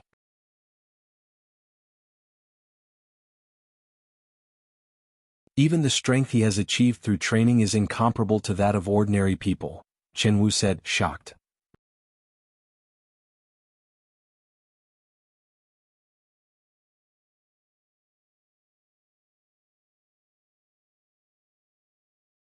Chapter 496, Tiger Roaring. Lei Bao's punch had stunned the entire assembly hall. A moment later, a loud round of applause as well as gasps of admiration filled the room. When this punch landed, it was as if a small car had struck the punching machine. In particular, if the steel plate were swapped with a human being, the end result would be horrifying. Master Qinwu, is this the power of internal force? Zhao Jianhua could not help but ask. This was his first time seeing such destructive force from another human being. No. Qinwu shook his head. He then explained, I've previously said that using internal force places a heavy burden on the body, and internal force experts would not casually use it. The same holds true even in a battle. Master Lei Bao achieved this result before us right now without using internal force. This is just his normal strength. This is also the reason why I am so shocked. Despite being called the fighting genius of Jinhai City, Qinwu's maximum punching strength was only 453 kilograms. In comparison, a martial arts prodigy like Lei Bao had managed to achieve a punching power of 656 kilograms without even using internal force. He truly possessed a strength of 1,000 kilos. The gap between them was like the difference between heaven and earth. Little brother Shi Feng will not have an easy time in this match. Qinwu grew more alert as he looked at Lei Bao. Master Lei Bao is famous for not knowing how to hold back. Even when I sought him out to exchange pointers back then, he ended up breaking 3 of my ribs. I had to stay in the hospital for over a month for a full recovery. Now he has even surpassed his strength from back then. If little brother Shi Feng is not careful, it is quite possible that he will be hospitalized for over half a year, and there might even be residual damage. Upon hearing Qinwu's words, Zhao Ruoxi, who was seated at the back of the VIP room, grew even more anxious. Though she wished to stop this competition right now, she was powerless to do so. Both parties were martial arts masters. Since both sides had long since agreed to this match, and even the invited audience had already arrived. Things had passed the point of no return by now. Shi Feng's normal punching power was just slightly over 400 kilograms. Even if he used internal force, he would at most reach the level of Lei Bao when the latter was not using internal force. However, just how taxing was internal force? On the other hand, Lei Bao's every action carried the strength of 1,000 kilos. He could send an endless stream of these powerful blows. It was highly unlikely that Shi Feng would emerge victorious in this competition. In truth, not even Xiao Yu had expected the gap between the two to be so wide. If he had known about this earlier, this competition would be absolutely unnecessary. It seems that I can only make amends with Shi Feng after this event is over. Xiao Yu had never expected Lei Bao to be so strong. With the addition of Lei Bao, Big Dipper Training Center could definitely become one of the top training centers in the country. As for Shi Feng, although he was a young genius, he was still significantly inferior to a current powerhouse. However, it remained necessary to maintain a good relationship with such a talent. In the arena, Lei Bao looked at the destroyed punching machine, feeling very satisfied with his own masterpiece. He then shifted his chilling gaze to Shi Feng. You're very good. Despite being so young, not only have you mastered internal force, but you are also able to behave so fearlessly while standing before me. You will certainly have a promising future. If not for my need to become Big Dipper's head instructor, I would not mind letting you have this competition. Although Lei Bao's voice was not particularly loud, everyone present in the assembly hall could hear his every word clearly.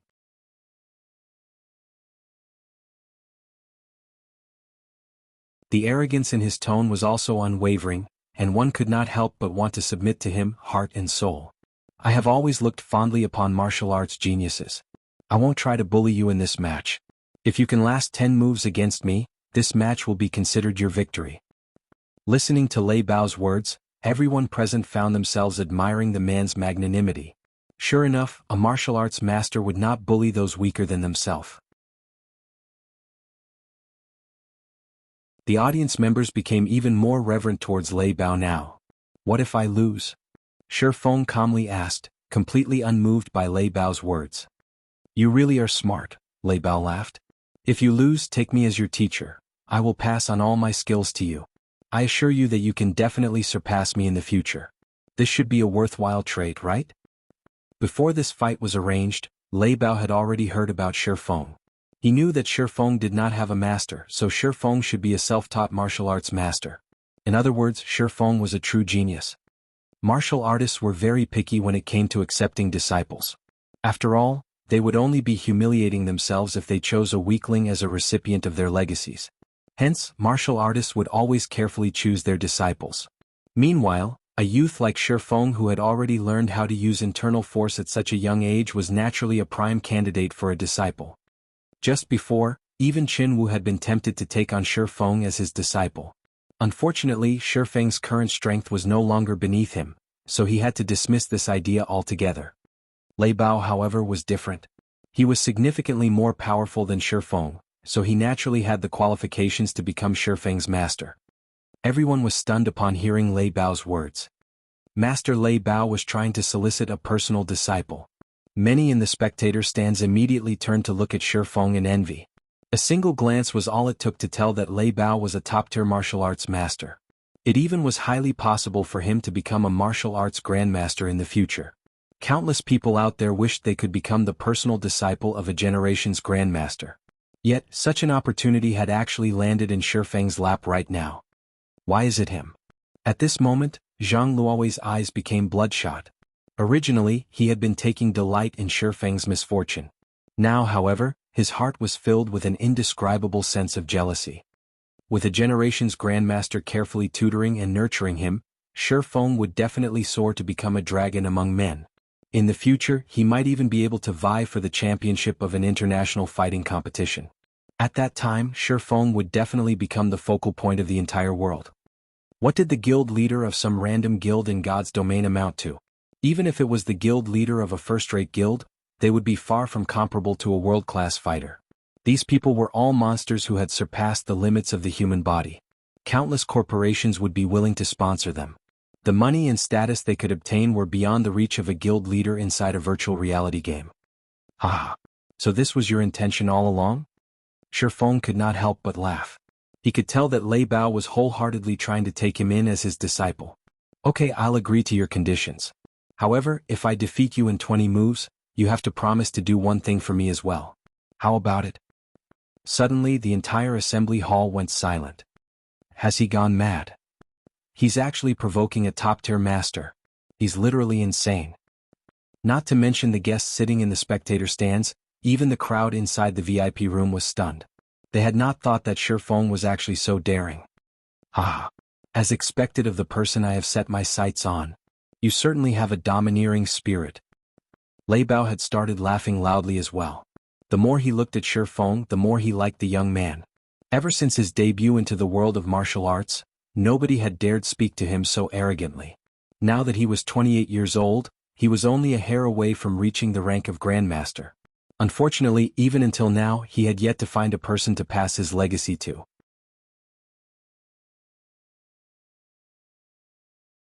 Meanwhile, he had only come to this place after hearing news about Shifeng. Otherwise, how could a small-time training center like Big Dipper invite a true god like him? Saying so, both parties stepped into the ring. Upon the referee's order, the match officially began. Watch this. The instant the match started, Lei Bao strode forward, rushing up to Shifeng like a furious gale. Immediately after, his fist made a turn as he did a half-step collapsing punch.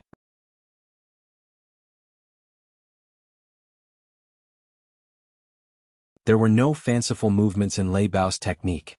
His punch was simple and straightforward, yet fast and fierce. When sending out his punch, Lei Bao's body had also released the thundering roars of tigers. Peals of thunder echoed throughout the assembly hall. The sounds were absolutely breathtaking. Tiger roaring, muscle and bones singing. Shifeng was stunned. Lei Bao had actually trained both the inside and outside of his body to the peak.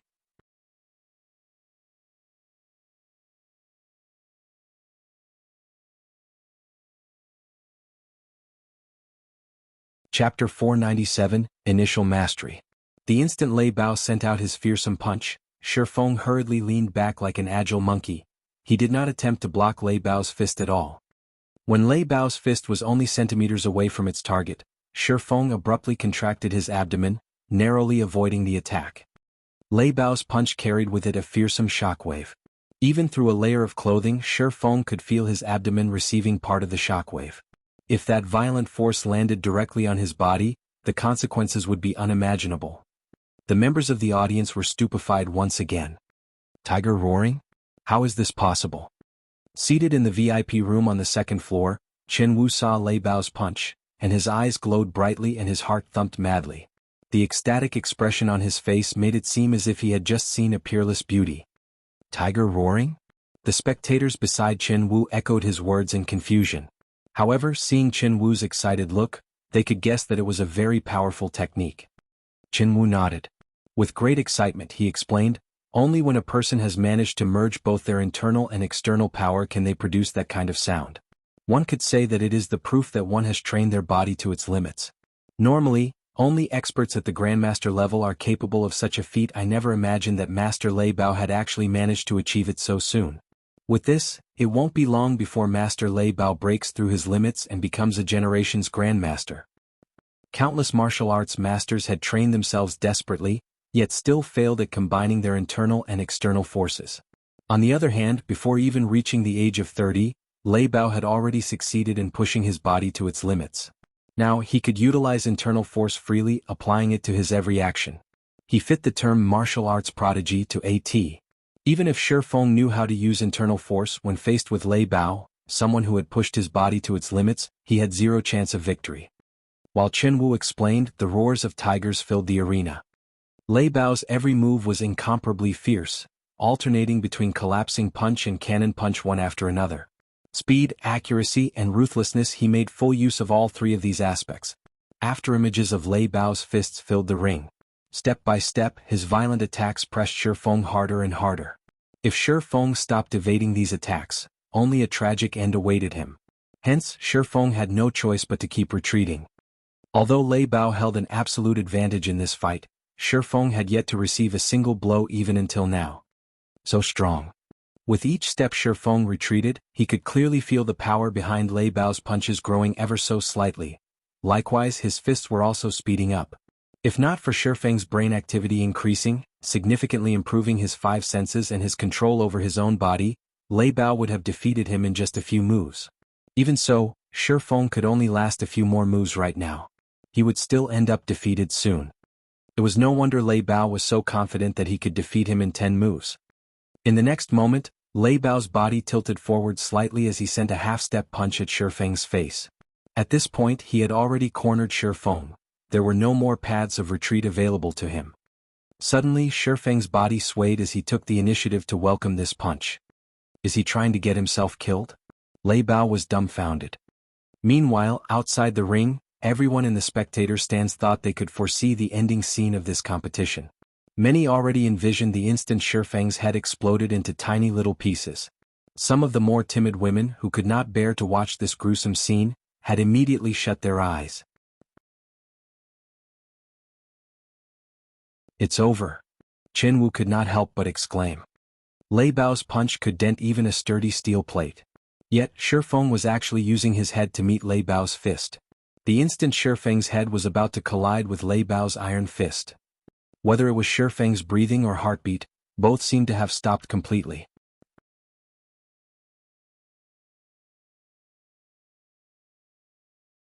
Before Lei Bao could react, he discovered that his fist had actually brushed past Shifeng's face, only scratching the young man's cheek and leaving behind a small blood stain. Meanwhile, Shifeng's fist had somehow landed on Lei Bao's abdomen already. Lei Bao only felt a huge thrust on and pain in his abdomen.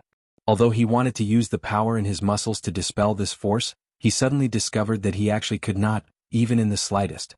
Like a steel needle, this force penetrated directly into his body. In the next moment, his entire person went flying across the ring. When his body landed heavily on the floor, he immediately coughed out a mouthful of blood. At this point he could no longer continue fighting. For a time, everyone in the assembly hall was completely flabbergasted. Originally, this competition's outcome should have been Lei Bao's victory. Yet, such a sudden reversal had actually happened. Nobody in the audience had even managed to get a clear view of what had happened. They had only seen Lei Bao's fist penetrating Shifeng's head. In the next moment, Shifeng's fist was already on Lei Bao's abdomen, and in the end, Shifeng was the victor of this competition. Master Jianghu, you are an expert yourself. Can you tell us what exactly happened just now? Su Wenqing was extremely curious about this situation. Everyone else seated near Jianghu promptly turned to look at the martial arts master as well, hoping to obtain an answer from him. After some time passed. I have no idea either, Jianghu said as he shook his head. The two's exchange had simply been too fast. Their speeds were already beyond what he could respond to. Hence, not even he knew what Shifeng had done exactly. He only knew that Lei Bao's lethal punch had not landed on Shifeng. However, who was Lei Bao? Back then, the situation had already reached the point of no return. Even if Lei Bao did not wish to kill Shifeng, he could do nothing to change the sudden development. Yet, Shifeng had actually managed to evade Lei Bao's punch. Even more inconceivably, Jianghu had not even seen when Shifeng punched. Even Lei Bao had failed to react to the attack in time. You. At this moment, Lei Bao managed to pull himself back to his feet, and his eyes were filled with disbelief as he looked at Shifeng, who was currently standing proudly and calmly in the ring. Others might not have seen what had happened before, but when Lei Bao carefully tried recalling it, he immediately came to a realization. However, Lei Bao simply could not bring himself to believe that a student barely in his 20s had actually broken past his body's limits and taken that first step ahead of him. Although it was only for an instant, Lei Bao had seen it very clearly.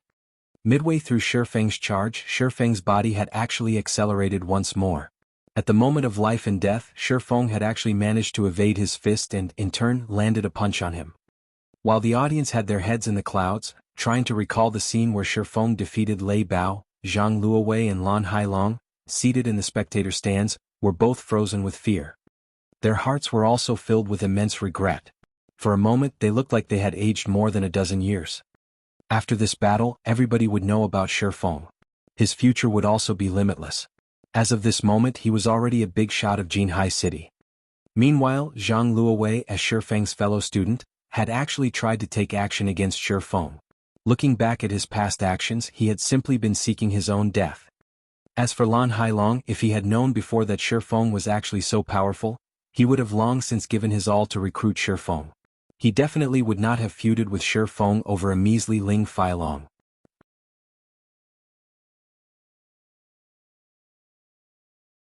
At this point, both Zhang Luowei and Lan Hailong entertained thoughts of getting rid of Ling Feilong. If not for that damnable Ling Feilong's little tricks, they would have long since climbed onto Shi Feng's massive boat and ridden along his waves of success, instead of being enemies with Shi Feng as they were right now. Luowei, tomorrow you and I will both go and meet with Shi Feng. If we do not dispel the rage in his heart, our future will be grim, Lan Hailong whispered helplessly. Indeed. Fortunately, we only have a minor dispute with Shi Feng. The main problem is Ling Feilong. After we return we must make a clean break with him. It would be best if we taught Ling Feilong a lesson as well. Perhaps this might even make Shi Feng forget about all the earlier unpleasantries. Although Zhang Luowei was extremely reluctant, he still nodded his head heavily in reply to Lan Hailong's words. You're tuning in to the Han Li's Wuxia Adventures YouTube channel. We're so grateful for your support, and don't forget to subscribe to join us on this incredible journey through captivating stories. Your generosity through donations truly makes a world of difference, as it's the primary source of revenue that allows me to expand and enhance this channel for you. Thank you from the bottom of my heart for being a part of this adventure.